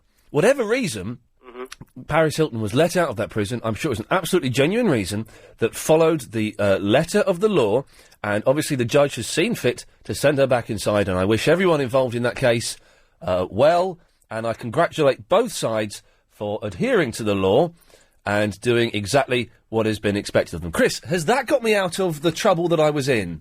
Yes. Good. Travel news now, here's Will. Got an accident out to the west of town tonight. It's in the Hammersmith one-way. OK, so, you could win £500 to spend on getting fit for summer. All this weekend with the Sunday Telegraph's free guide, 50 Ways to Get Fit for Summer, with the paper this Sunday. Go online to lbc.co.uk/telegraph and answer a question about health and fitness, and you could be a winner. Fantastic. Right, G-Man Jr., we're out of that legal minefield. Splendid. What kind of you, sir? Oh, yeah, that is. I'm just ringing. I thought maybe this week has been a bit of a Beatle obsession. It has. I've gone back to my roots. Renaming this station London's Beatles Conversation. Name a Beatles song. Any Beatles song. Go on, name it. Hard Day's Night. Okie dokie, let's see what we've got here. Yeah, fantastic. I've got it. Here we go. Excellent. Here we go. This is for you. It's not hard, it's not. I haven't got that one. I haven't got that one. Name another Beatles song. Day Tripper. Oh, okay. Let's see what we can do here. I've got that one. Hey. Name another Beatles song. Go on. Paperback Writer. Oh, no, hang on. Let's do that one. Yeah, go on. Name another Beatles song. This is The Meter Maid. Lovely Rita Meter Maid. Oh, now that's going to be obscure. That's going to be tricky. It's going to be tricky. Let's see what we can do though. Let's see what we can. I think it's on Sgt. Pepper's. Isn't Okay, I've only got a mashup of that. Oh, go for that. I like a good mashup. Hang on. I think it gets to it in a minute. I could be wrong. Did you see the thing on BBC Two at the weekend about other bands redoing Sgt. Pepper? Here we go. It's not a very good one, I'll be honest. Is it off the Love album? No, it's off the Hate album. Oh. Which is a remix of the Love... It's weird, Hate. It's, it doesn't really work. It's like a bootleg, This one's quite good off there, hang on. It goes on for like 13 minutes, hang on. This one's quite good. This one is brilliant. No, I didn't, but Lady Alex saw it and told me it was excellent and I should try and track it down. I think you can still get it on the old red button on BBC. Oh, really? Or on the BBC This was website, bands trying to re-record Sgt. Pepper in a day or something. It's actually not bad. Right. It's in the original studio. Yeah. Using the original equipment. And it shows you how some of these modern bands don't really have a clue about how to make music. Well, Alex was saying that Razorlight came off quite badly, but Travis were very good. Well, no, Razorlight came off badly because the lead singer didn't bother to turn up. Oh, did he not? Well, they recorded the one that Ringo did. You know, Little Help From Your Friends. Yeah, and so the lead singer, I think, didn't want to get into any legal problems here, found a bit of a wally and decided not to turn up. Oh, here we go, listen to this. Because the This is like a mash-up, right? Where they mash up two versions of this, so it sounds horrible. Yeah. But it's brilliant because it's horrible. Okay, so there's one in... Here we go. It doesn't really... good. It's just a lazy way of doing the show, isn't it, playing records? Yeah, really. it's like a property. Here we go. Oh, that's uncomfortable, isn't it? Dear. Oh. Oh, but it's good because of it. And then it brilliantly...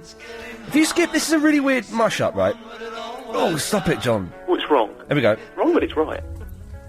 Then it cuts to this bigoted American woman... The Lord your God is punishing this nation. Saying that she hates homosexuals. This woman's quite famous. Louis Theroux did a documentary on her.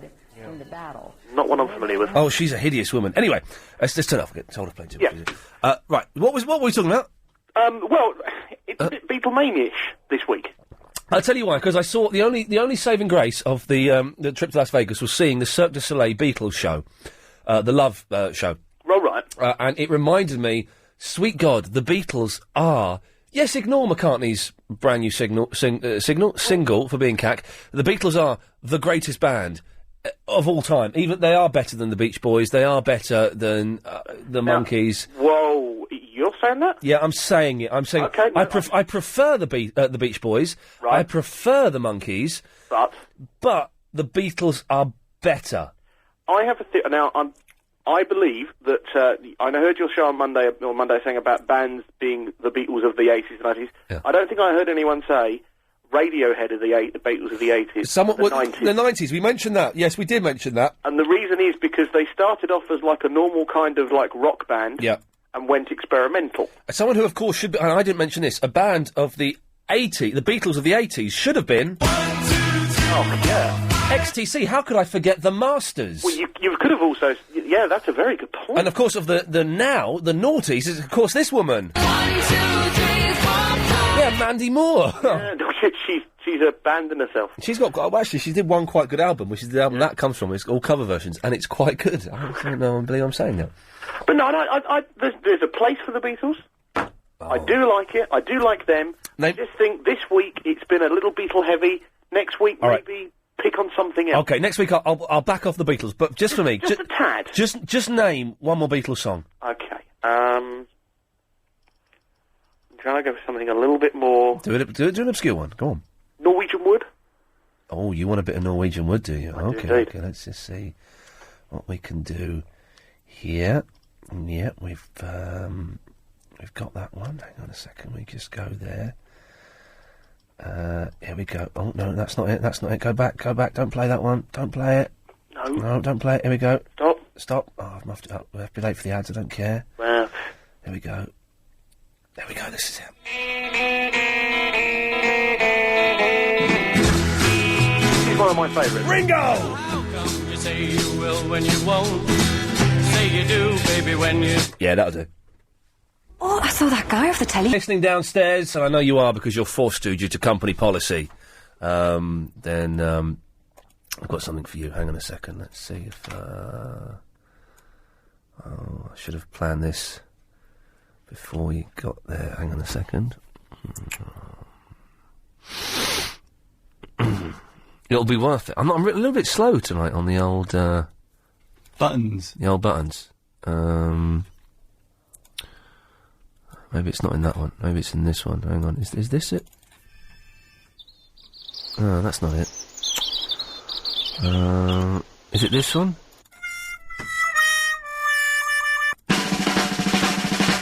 No. No, that's not it. Where the hell would it be?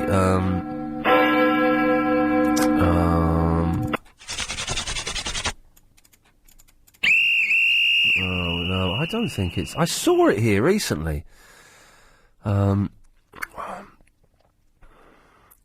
no, that's not it. Here we go.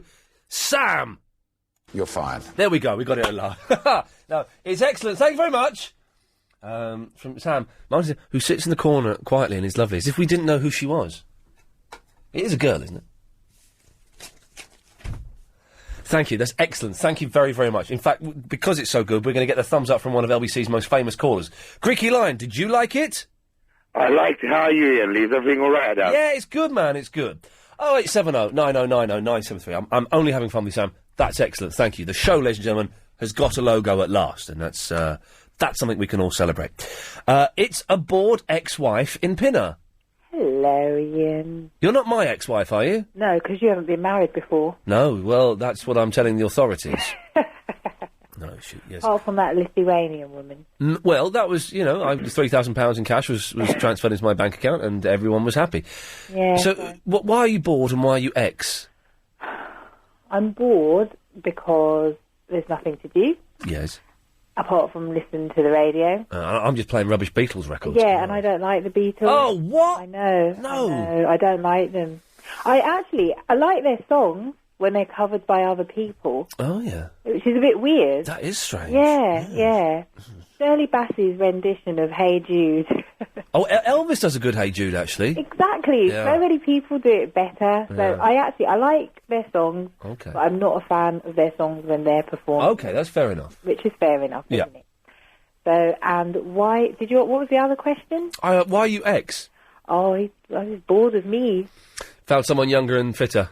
I think he did, actually. I don't know about the fitter. Okay. Younger and more supple, probably. Yes, suppleness, yes. Well, you should keep doing that Pilates, you see. You'll never lose it then. Yeah, I've started yoga. That's good grip.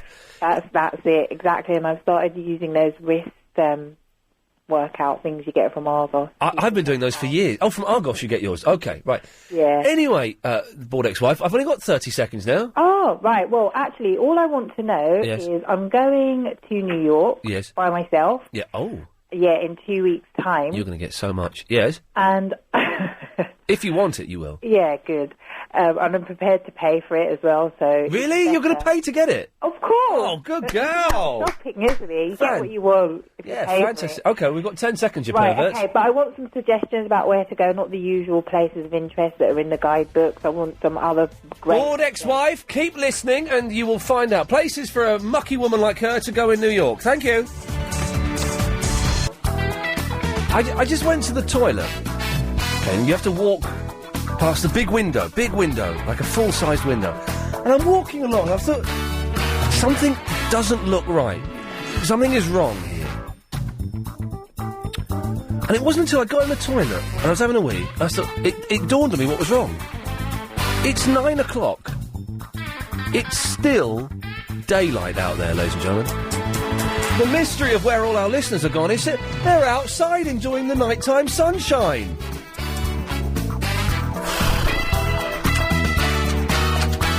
I want to go. I want to go. Alex, couldn't do us a favour, could you? What's that? Do mine and Christian's jobs for the next hour. Yeah, all right. Oh, wicked. Good night. Nice one. All Cheers. right. Thanks, Alex. Could you go and put the phone faders up in there? You want the faders up, do you? Yeah. Nice one. Cheers, Alex. Bye. All right, see you later. Have fun. Cheers.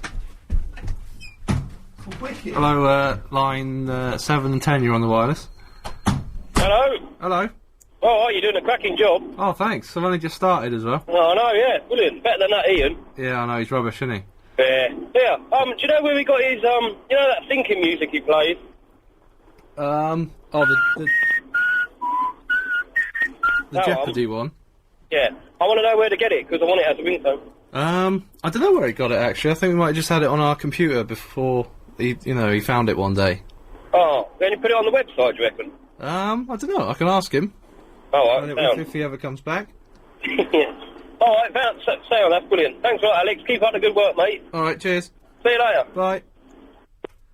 Hello, line 10, you're on the wireless. Is that John? Oh, hi there, how you doing? Yeah, not too bad. Is that Magic Alex? It's Lady Alex. Ah, sorry, wrong Alex. That's all right. Where's Ian? I think he's just gone to enjoy a bit of the late evening sunshine. Okay. Well, I hope it comes off his pay packet because, do you know what I mean? It's a bit much, really, isn't it? Yeah, I should get at least double for this. I've got an idea for a feature. Yeah, what's that? For the show. The Friday serial. The what? Friday serial? Yeah. What's that then? I'm just basically going to read a bit out of Michael Caine's autobiography. Okay, sounds good. Have you got one there I've got it now? here. Ready to go? So this is the first extract. All right, wicked. Off you go then. I first started to act at the age of 3, and there'll be another extract next week. Is that it? Yeah. All right. I was hoping you might be able to fill, like about 8 minutes till I have to go to the travel. 8 minutes. Okay. Yeah. Can you do maybe a few more weeks extracts? Okay. All I wasn't going to go? actually, go that far, but seeing as there's only me and you, that might be an idea. Yeah. Okay. It would help a lot. Part 2. We were a very poor family, and it was my mother's idea to have me help out with her Part 2. Anyway. Okay. How about part 3? I'm enjoying this. I don't really want to give too much away at this stage. Do you know what I mean? But it's really gripping. That's why, I'm thinking, keep going. All right. I suppose that will sort of save time later. Yeah, I'm not desperately trying to get you to fill airtime or anything. Okay. Part 3 is a bit shorter. Okay. Well, even shorter than the previous two parts. Yeah. Right. Do you think this will be on the Best of LBC next week? Yeah, I think it'll probably make the premium podcast as well. Excellent. Well done. Alex? Yeah? Have you got any money for ice creams? Where's the ice cream? We haven't got any change and we need some... there's an ice cream van just outside. Yeah? Yeah. No, I don't think I've got any change left, sorry. Why don't you ask Sam? She's Oh, in yeah. the office, She might be still me off. Alright, cheers, Alex! Alright, see you there! Bye. God, the cheek. part 3. Okay, thank you. John, yeah, carry on. She wrote the script and directed the action. That's part 3. I think there's about 4,000,007 parts to this serial. What would you like me to do? I could, How about reading a few in in one go, then it'll make, one long paragraph as opposed to just a few kind of sentences on their own. I could read out, I've got a book here, I've got the script of the, Bob Dylan. Alex, can we borrow your car keys? We're going to do some burning up around the estate. Oh, yeah, wicked. Yeah. Can I borrow them? Where are they? There's my phone going off there. I'm getting phones from my mates because they realise we're bunking off early. So we're just going to go... I can't find my... Is that alright? Didn't you bring your car today? Well, no, I got the tube in. Are we still going to do some... I'm going to show Chris how to do handbrake I'll park, by the car park. Good luck, cheers, Alex. Right, thanks, mate. Ian, hurry up. Come in. God, they're so cheeky. Okay, I know what I'm going to do. I'll read out, some of this, Peter Cook, sketch I've got here. Okay. Yeah, that sounds good. Stop me any time. Yes, I could have been a judge, but I never had the Latin. Never had Latin for the judging. I just never had sufficient of it to get through the rigorous judging exams. They're noted for their rigour. People come staggering out saying, my God, what a rigorous exam. And so I became a miner instead, a coal miner.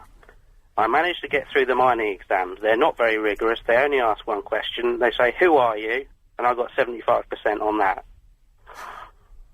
Of course, it's quite interesting work getting... Sorry, Alex, is yours the red car? The green one. The green one. Cheers, mate. All right, see ya. I keep getting interrupted here. Sorry, John. Carry on. That's all right. Is that okay? How are we doing? Yeah, good. Yeah? I'm enjoying it. Yeah, carry on. You're enjoying it? Yeah. I might... in a minute, I'll probably... excuse me, I'm probably going to play a record. Since Ian's not here, and I can What have you play got? I'll just go through the folder here. There's a couple of things I haven't heard for a while. I might play just, since I've got control here and I can do what I like. Have you got anything by XTC on there? No, I've only got a couple of little clips. I'll probably just play one of the things out of Ian's folder that I haven't heard for a while, I think. So, but carry on with your thing there, John. Well, the Peter Cook thing. Yeah, the Peter Cook thing. Okay, hold on. By the way, this is also available on KTEL Records and Tapes. Yeah, okay. Well done for right. Of course, it's quite interesting work getting hold of lumps of coal all day. It's quite. You didn't like your car, did you? Well, yeah, it costs a lot of money, that did. Oh, right. Okay. What have you done? Can you phone the ambulance? What's for? Nothing. Is Ian all right? Yeah. Just phone an ambulance, all right? Okay. Can you call it from the office, actually? Because I'm a bit busy at the moment. Well, I've got to go and see if Ian's got a pulse. All right, yeah. Oh dear.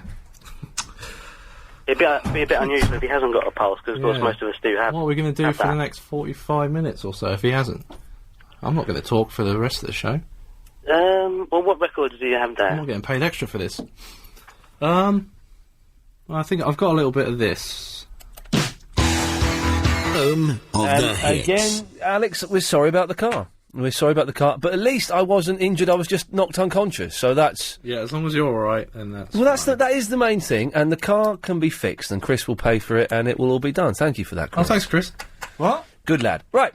So what we want to find out now is what jobs last an hour. Because I've decided that working 3 hours a day is way too much. And I want to enjoy the sunshine. It's sunshine out there at 9 o'clock, 20 past 9. So what jobs last an hour? I could be Jim Davis. His job lasts an hour. I just think 3 hours a day, it's a little bit too much when I want to go out and play. So, yes, Chris? You could be Gary King. He works, we found out he works Saturdays and Sundays now. Excellent stuff. We like Gary King. I miss Gary King. So what jobs last an hour? 0870 90 90 973. Because I want them. I can get a paper round. I don't know how long, Hey, did you speak to someone called Richard, Alex? No, I think just John. 2 Johns I spoke to. Okay. You sure? Because someone sent in an email claiming... I need my swear bleep, but I think this is for you, I could be wrong. It's addressed to that guy I forgot the name of. So I'm guessing it's you.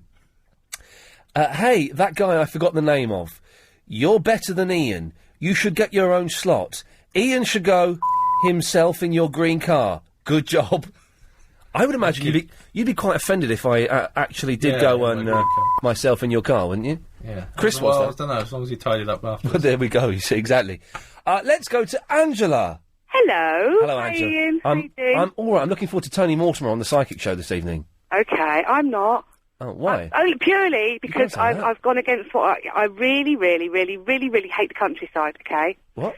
What's that got to do with Tony Mortimer or psychics? Yeah, but I'm out in the garden. I'm forced out in the garden, right? On my own. Right. While Gary Parker is in the cottage, okay, enjoying himself. Is this listening to you. secret, like, gay code you're talking in? No, Gary Parker, right? He's in the cottage. No, he's in the cottage. And I'm in the garden because I can't go near the radio because I'm talking to you. But it's like, it's daylight out there. It's I know, bright and it's sunshine. horrible. But the only plus, they've got this wicked Persian cat that's chasing me around the garden, which is really cool. Throw a brick at it.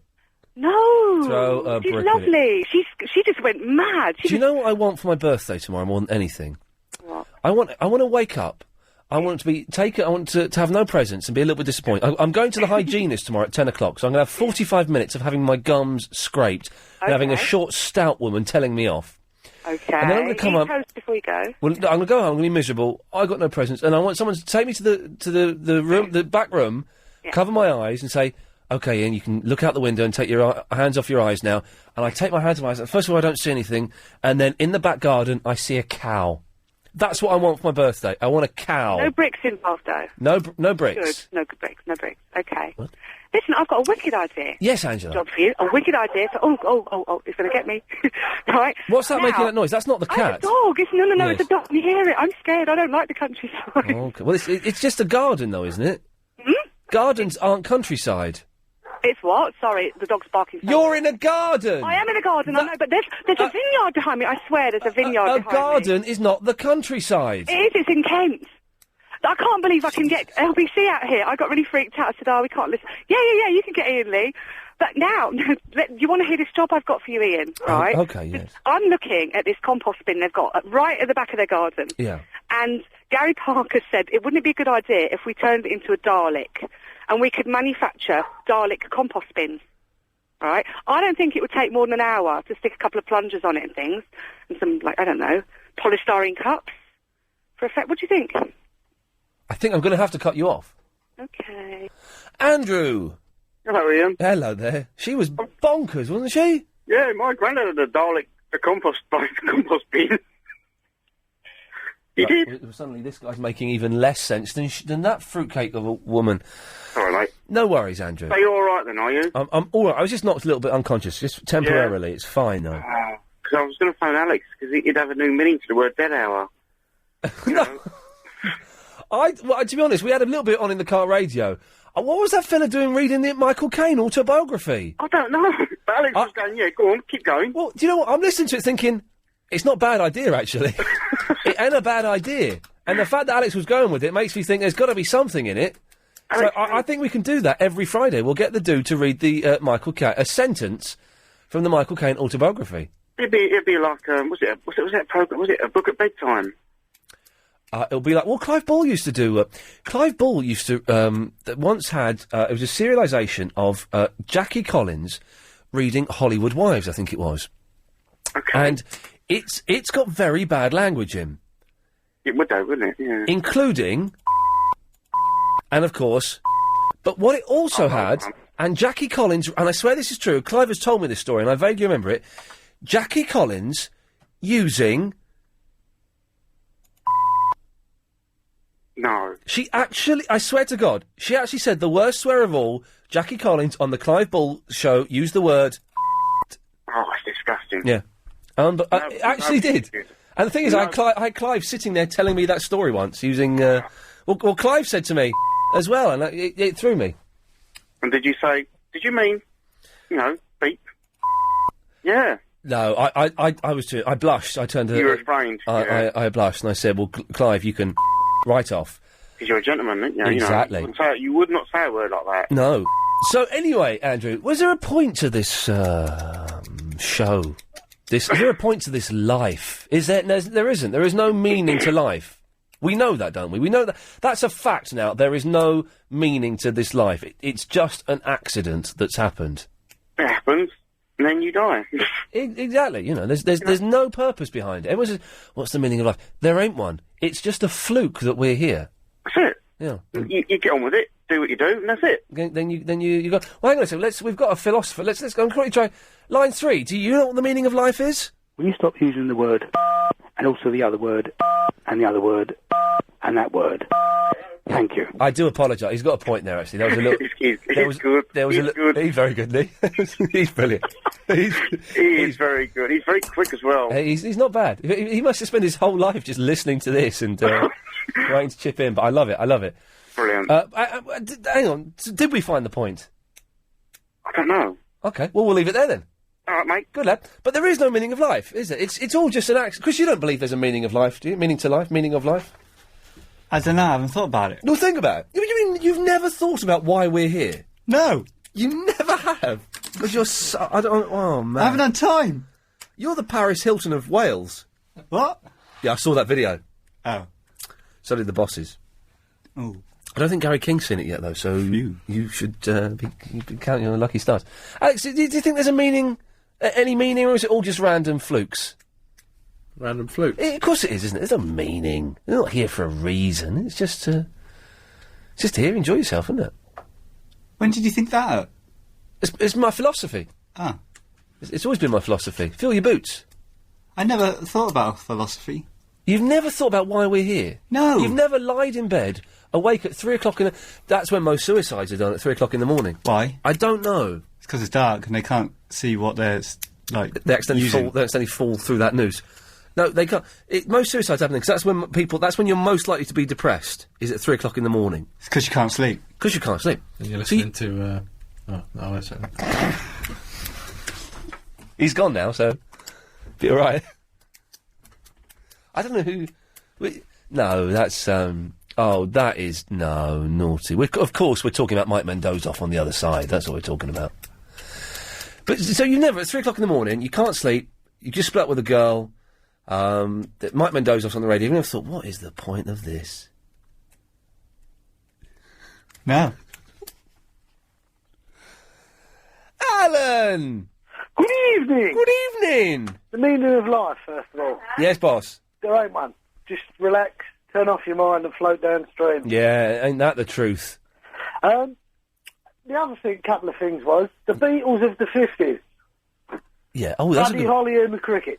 Do you know, I love Buddy Holly. I love Buddy Holly. I went through a massive Buddy Holly thing when I was about 16 years old. He's spot on. He's fantastic. And even though towards the end, his songs got a little bit insipid, even those ones are quite good. Yeah, it's excellent if you're just learning to play the guitar. Yeah. That's right. Don't really... I don't think I've got any Buddy Holly. I need to get some Buddy Holly. I used to have loads on vinyl when I was a kid. But, I haven't... Old Macca made a pretty good documentary about him. I don't know if you've seen it. Well, McCartney owns all of the Buddy Holly... Yeah, I know, yeah. Stuff now, so, yeah. Every time Buddy Holly plays on the radio... He gets a few quid in his pocket. His quid's in. I haven't got any Buddy Holly, no, I need to get some on here. Oh, that's my project for tomorrow, is get some Buddy Holly on here. That's right. I've got a Beatles connection. Oh, yeah, go ahead. Monday, I'm a motorcycle courier. Yeah. And Monday, I delivered to number 2, Savile Row, 3rd floor. Oh, the old Apple building? Yep. So fantastic. 2 floors below the roof. Fantastic. Well, they did, of course, that superb concert. Well, I've heard a bootleg of it. It was a bit ropey. It was a bit ropey, but it was good for being ropey. Yeah, well, it was an event. Exactly. I know. We spoke to someone once who saw that, who watched it and was having a little cheeky look at it. Okay, Alan, I've got to shoot off because we're going to go to the travel on the news in a minute. No problem. Cheers, fella. Let's quickly squeeze in Malkeet if we can. Hello, Malkeet. All right. You all right? Yeah. Did you receive my DVDs? Did I what? Oh, you're the Heroes dude. Yes, I am. Yes, I did get those. I got those today, so thank you very, very much for that. That's your birthday present from me. Oh, mate, you're a good lad, and let it be known they'll be well used, because I'm going to have a go at them, then Chris will have a go, and we'll pass them around. So thank you very, very much. And by the way, what section hangs up? Did he actually just do that? 0870 9090 It's the last 30 minutes of the show. 10 o'clock, it's the Psychic Show with Becky and Chris, and Tony Mortimer of E17, which is going to be just fantastic. I'm genuinely a little bit excited. I hope we get to... Well, even if he's here, I'm not going to speak to him, because I always get a bit... Which one's he? Oh, he's the one that's going to earn you a slap in a minute if you don't start showing a little bit... So, James O'Brien... Well, there was a weird handover with James O'Brien and Jim Davis today, where James was rude about Jim's guest. I was a little bit uncomfortable listening. I had to flick over to Gaunty, to be honest, because it made me feel a little bit uncomfortable. When one thinks that is... Call 0870 90 90 973.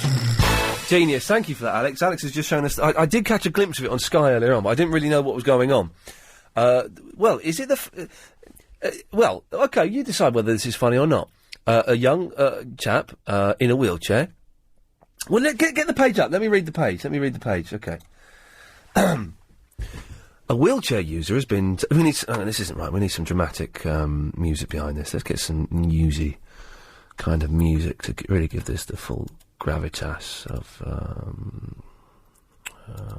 OK, this is kind of newsy music, I think. This should do. My love Kintyre. No, that's not going to be helpful at all, is it? Let's try this one.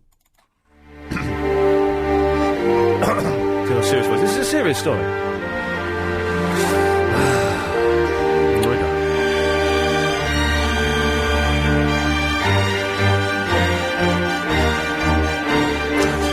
A wheelchair user has been taken for a high-speed ride along a US highway after his handlebars became tangled up in the front grille of a lorry.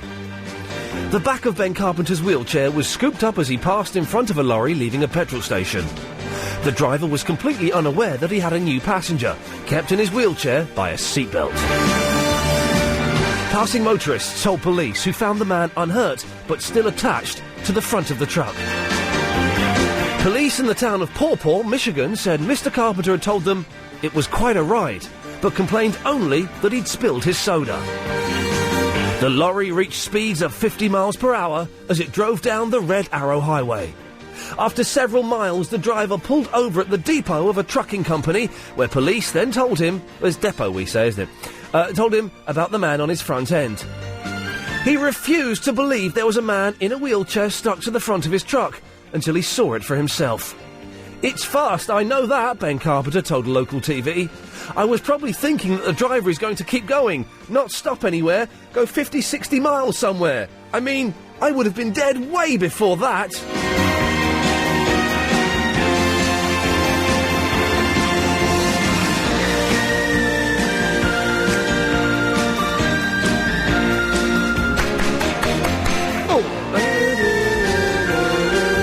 Now, is that story funny? I think it's funny. Is he laughing about it? He should be. He's saying it's quite a ride. He said, I think it's the thrill of a lifetime. That young lad is going to be telling that story forever. Oh, James Max has emailed in, everybody. Hi, Ian and Chris, and in brackets, Lady Alex. What do the brackets imply? Love. Love, actually. Well, let's play... OK. Oh, no, I'm worried now. I am covering from Mendoza... Oh, hang on, this is him talking about working on another station. Maybe we shouldn't... Oh, well. I'm covering from Mendoza off on Monday. So if you're listening on your way home, top yourselves up... Well, we'll be listening to Anthony Davis. Of course, James, because Mike Mendoza's taking a few weeks off. Crazy! Piccadilly, Carnaby Street, swinging London, Marble Arch to Regent Street, swinging London, Hyde Park Corner, Leicester Square, swinging London, everywhere it's in the air, swinging London, swinging London, Hyde Park Corner, Oxford Street, swinging London, Chelsea Strand and Baker Street, swinging London, Charing Cross, Trafalgar Square, swinging London, everywhere it's in the air, swinging London, swinging London, Lambeth Walk and Battersea, Hammersmith on ITV, Humperdinck's on BBC, going on and on, day and night long, swinging London, swinging London, ding dong, ding dong. Perhaps the gayest song I've ever heard about London, but it's still fantastic. Dong, ding, ding, dong. Ding. Anyway, let's go to Paul. Hello, Paul. Ding dong. Ding dong, swinging London. Ding dong. Ding dong. How are you doing, sir? I'm loving it. I'm loving it. It's your birthday tomorrow. It's my birthday tomorrow, yes. Happy birthday. Thank you, sir. That's very well. I've got a job for you in an hour. Oh, yes, this is what we want. Jobs that only take up an hour. I need to know your ideal day, though. What is your ideal day? Do you just want to take the whole day off and just work an hour and earn enough money for that whole day or for the week? Or Well, if I can do an hour a week, that would be fantastic. But if it has to happen over several days, an hour a day is the absolute maximum. So somewhere in London, maybe for an hour, and then come back, do your little bit of sunbathing, do you whatever you need to do. Ideally, Tuesday, because as we all know, Tuesday is... Best day of the week. But, apart from that, any other day. Okay, I can't wait for Toby. I'm looking forward to that. It's going to be fun. Toby Anstis, Sunday at 10 a.m. It's going to be fun. I do hope... listen, can I just say... I hope that no one, and I will be so annoyed if someone does this, I hope none of you listening phone up Toby Anstis between 10 and 1 on Sunday and Pradeep him. Oh. I really hope none of you lot do, because I will be furious if I get in on Sunday night or Monday and someone Pradeep... Don't. All right? Yes, I agree, yes. Don't do it at all whatsoever. No. No, you wouldn't. That'd be terrible to do. That was not entertainment, is it? Yes. That's not anyway, so that's your ideal day. So the job, you probably do it already, and I don't want to rub it in for anyone, but that's kind of what I do now. It's the voiceover work. You do an hour of voiceovers. Oh, you dirty boy! What are you voicing at the moment? I've just finished one. I don't know whether it's going to be on LBC, but it's for Lucasade. I mentioned the name. Well, you can mention. Well, let's have the ad. Go on. Oh, it was a football ad. I shouldn't. It's not out now, so I don't know what the legality of it is. But it's all about football, and they're all going way, way, and I'm like the Cockney boy. You probably guessed that. Yes. And then a couple of other people came in as Northerners. I don't know. You could do that. Chris could do that, I suppose. I can't do accents when I do voiceovers. You're right. The voiceovers are. I used to be the best paid job I ever had, and this is a long time ago. Was I used to be the voice of the RAC television adverts. No. And I used to, and I haven't had a TV ad for a long time because TV ads. Okay, can I have a bit of that then? You've asked me for a bit of mine. Can I have a bit of the RAC ad? Okay. A to B, we RAC to it. No, I don't remember that. No. Well, no, it doesn't make me remember it. I had a year I didn't work. That's 3 hours work. I had to go and do it a couple of times. 3 hours work, paid for that, yeah. So it was the repeats. You kept getting them through, did you? That was a repeat fee on that one. Nice. And what it meant was a repeat fee. I remember when I was about 12 years old, I was around this guy's house and he said, "I've lived off this job for 2 years." And I went, "What do you mean?" He went, "It's repeat fees." Yeah. Well, it doesn't. They don't offer repeat fees as often as they used to now. No, in the old days, they used to literally, you could live off one job. I used to get for the RAC. Every time that advert was shown on television, and it was a very big advert, it was on all the time. Yeah. A to B. A to C. We RAC to it. Yeah. I got £250 every time that advert was shown, ladies and gentlemen. Oh, that's a nice little... Oh, God, it was sweet. And my mum would phone up and say, "I've just watched Coronation Street, it's just been on again." I was going, fantastic, well... So your mum phones you up as well, telling you every time it's on? Yeah, bless her, she did. Although, she phoned me up a while ago, saying, "Oh, I saw you on TV the other night, but it wasn't me. It was someone else." And she was talking about this program. I said, "No, I never did that." Was it Emmerdale? No, yeah, probably. Yeah. The Marlon Dingle factor. Yeah, we get it all the time, don't we? Paul, okay, listen, I'll try and get some more voiceover work. I'll have a word with my damned agent. Okay, well, yeah, or get a new one. My main agent is just the best agent in the world. The others, well, they can pull their finger out a bit more, maybe. Steve! Steve! Steve! Steve! Steve! Steve! Steve! Steve! Steve! Steve! Steve! Steve! Steve! Steve! Steve! Hello? Where the flippin' hell have you been? Hey? Jesus, I'm getting a headache. Where have you been? I've been nowhere. I've been calling you for the past 20 minutes. My name is Jim, not Steve. See you. You're a wind-up merchant. It says Steve on my screen. No, it's Jim. My mistake. Yeah, thank you, Chris. I've got a headache because of you. So you heard me shouting Steve all the time? Yes, I did. My name is Jim. Oh, God. All right. Jim! Hello, good evening. Good evening. That's the funniest thing. I love it. Good evening, Jim. Good evening. I've got a technical question for you. Okay, sir.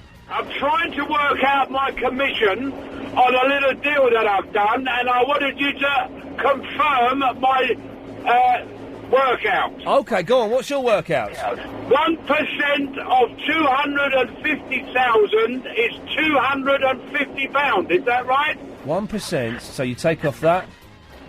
No, I think it's 2,500. 2,500. I think that's 1%, isn't it? Well, that's how I've worked it out, but I've never been any good at percentages. 2,500 times that by 10 is 25. Yeah, it's £2,500 is 1%. Ah, that's it then. Thank you very much. No, Jim, before you go... Yes? What's my percentage for working that out? Well, you don't. You're just on...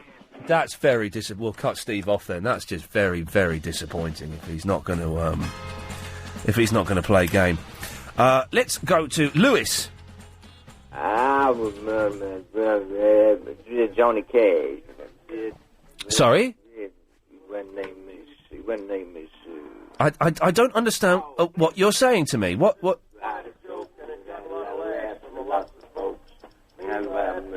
My whole life through. What? Yeah, He's playing Johnny Cash to me. What? Why would...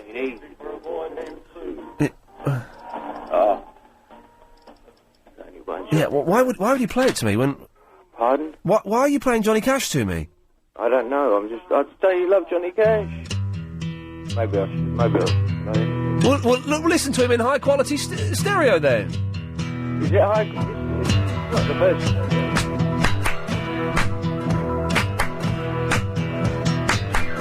You're on. Now this is Johnny Cash. Jesus. Oh. 1 second there. Someone to hear. Hello, love. What do you want? Mona? Who's that? This is Iain Lee. You're on the air. You don't normally phone up until Sunday evenings to complain. You've phoned up 2 days early. Bill Buckley's not on yet. I don't... You phone up Sunday evenings to complain. No, I don't complain about Bill. I complain about you. What time are you going off? No, exactly. You phone up Sunday evenings to complain about me. I don't. No, I don't. You do, because your number... it's the same number. I don't care what number comes up. I don't phone up. I phoned up now to see what time you're going off the air. It's Sunday evenings you phone up to complain. No, I do not. Get your facts No, right. I do, because your number ends 9703. Mr. Clever Dick, get your facts right. No, Mrs. Woman in Hampstead, you... know everything, don't you? I know more about you than you think I do, love. Oh dear, I'm really frightened about that. Well, why are you frightened? Because I'm not threatening you. No, you better not. Why, what are you going to do if I was? Oh, and that is a threat. Forget it, you prat. I actually love this job. Reach out and touch faith. Reach out and touch faith, baby. I am having the time of my life this evening. It's the travel news with Will. Thanks very much. North London in King's Cross tonight. Reach out and touch faith.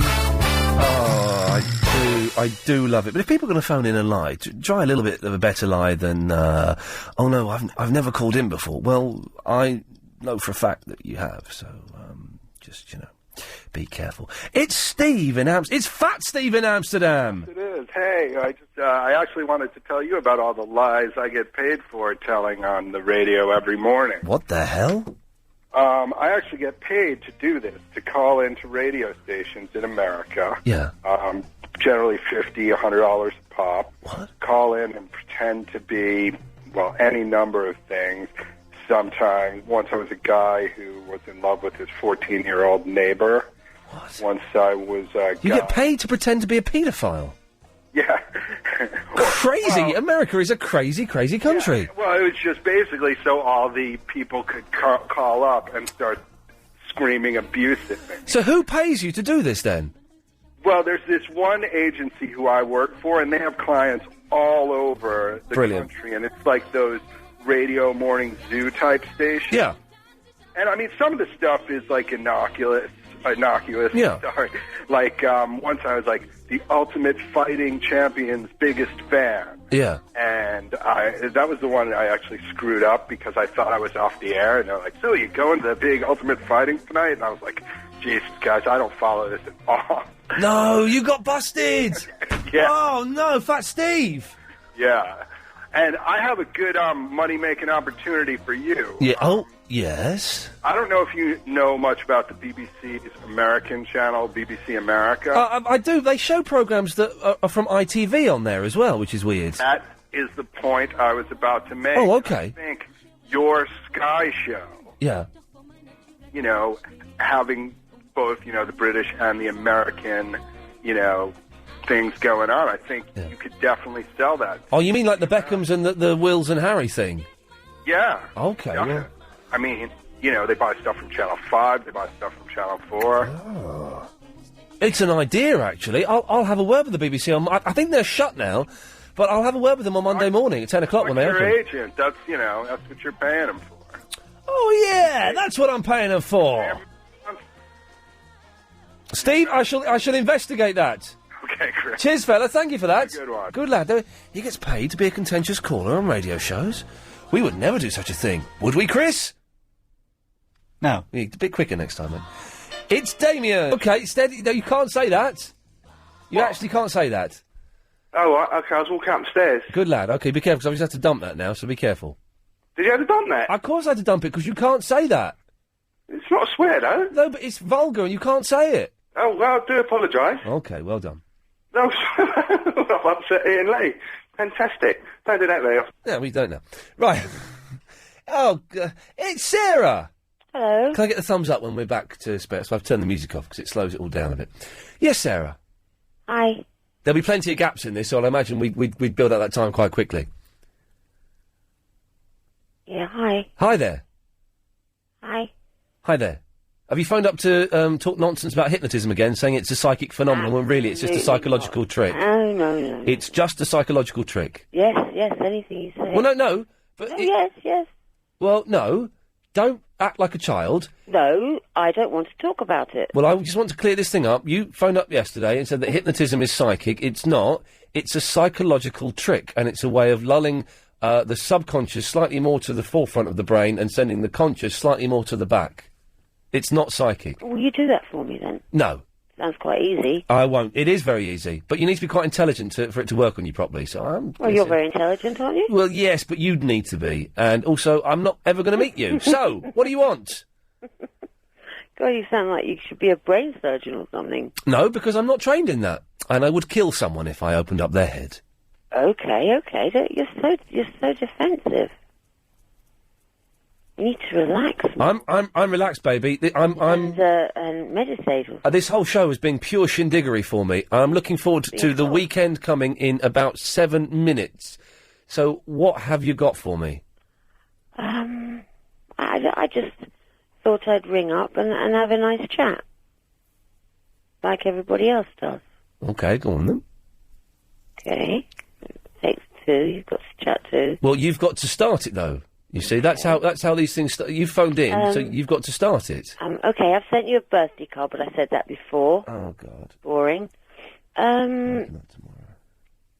What do you do? What do you do for fun? I play computer games and listen to the Beach Boys. Okay. What do you do for fun?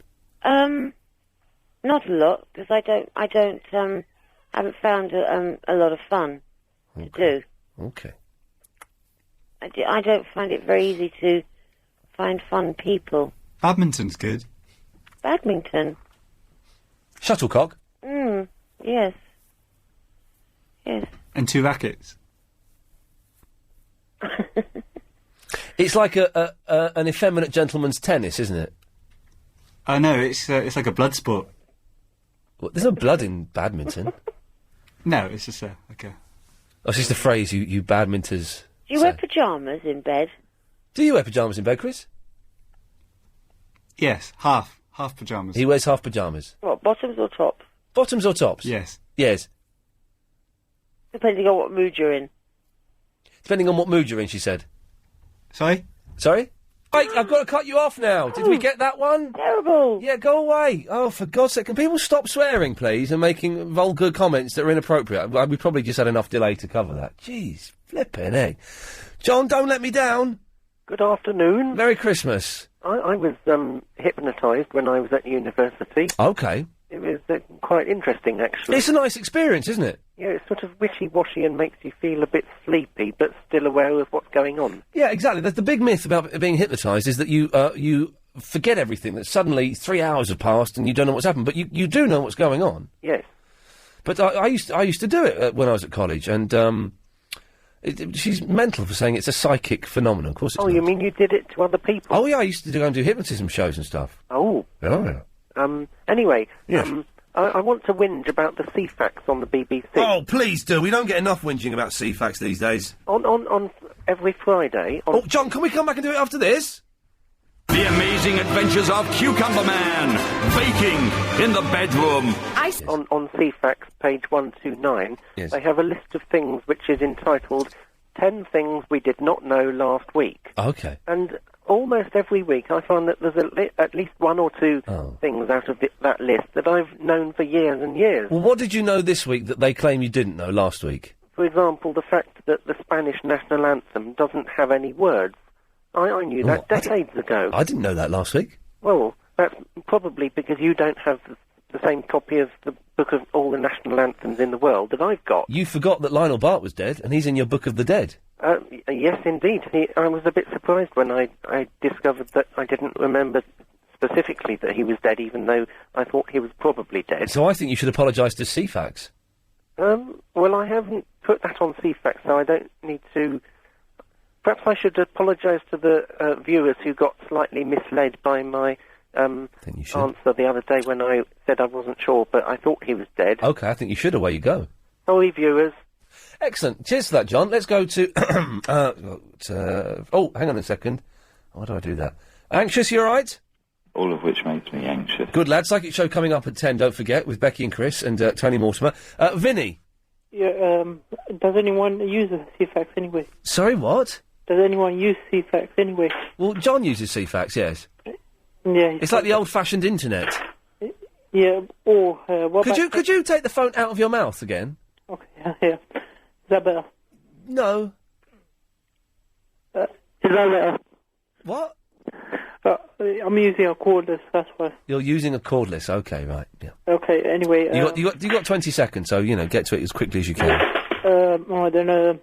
Yeah, you're going to turn 34 tomorrow, isn't it? I'm 34 tomorrow, yes. Yeah, how come you at, like, 21? I don't know. Is that supposed to be an insult or a compliment? I don't understand. No, I'm asking you. You're 34 and you're acting like you're 21. Okay, right. Why? Well, I don't know. That's just the way I act. You're 19 and you're acting like you're 6. Why? Because, I tell you what, you've got a minute to think about that. If you missed the show tonight, it sounded like this. Hello, baby. I am the Big Bubba. Can you still get ice cream in cardboard? Oh, shame, man, shame. I'd been wicked, wouldn't it, if it landed on someone's head? You are a self-opinionated, overindulged... Hearing your voice on the radio makes me want to grab your... and cut them off with a rusty knife. Yeah. He's getting a bit of trouble now, isn't it? Yeah. Steve! Steve! Steve! Now, Nasty Adam is calling in from 2 different phones. So Chris, Alex and I are playing the game to see who can cut him off the quickest.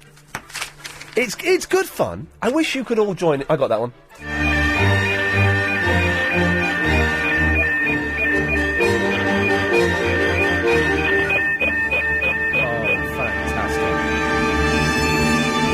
Oh, you don't like his funky sex music? Excellent, thank you for that, Alex. Good stuff. Did you think of an answer, Vinny? yeah, you can bleep, bleep, bleep. You bleep. You bleep, bleep. Bleep, bleep. Bleep. How very rude. Well, that's it. I'm back on Sunday evening for possibly the last ever Triple M, 10 o'clock. Psychic Show up next. Do stick around for that. Anxious, it's over to you.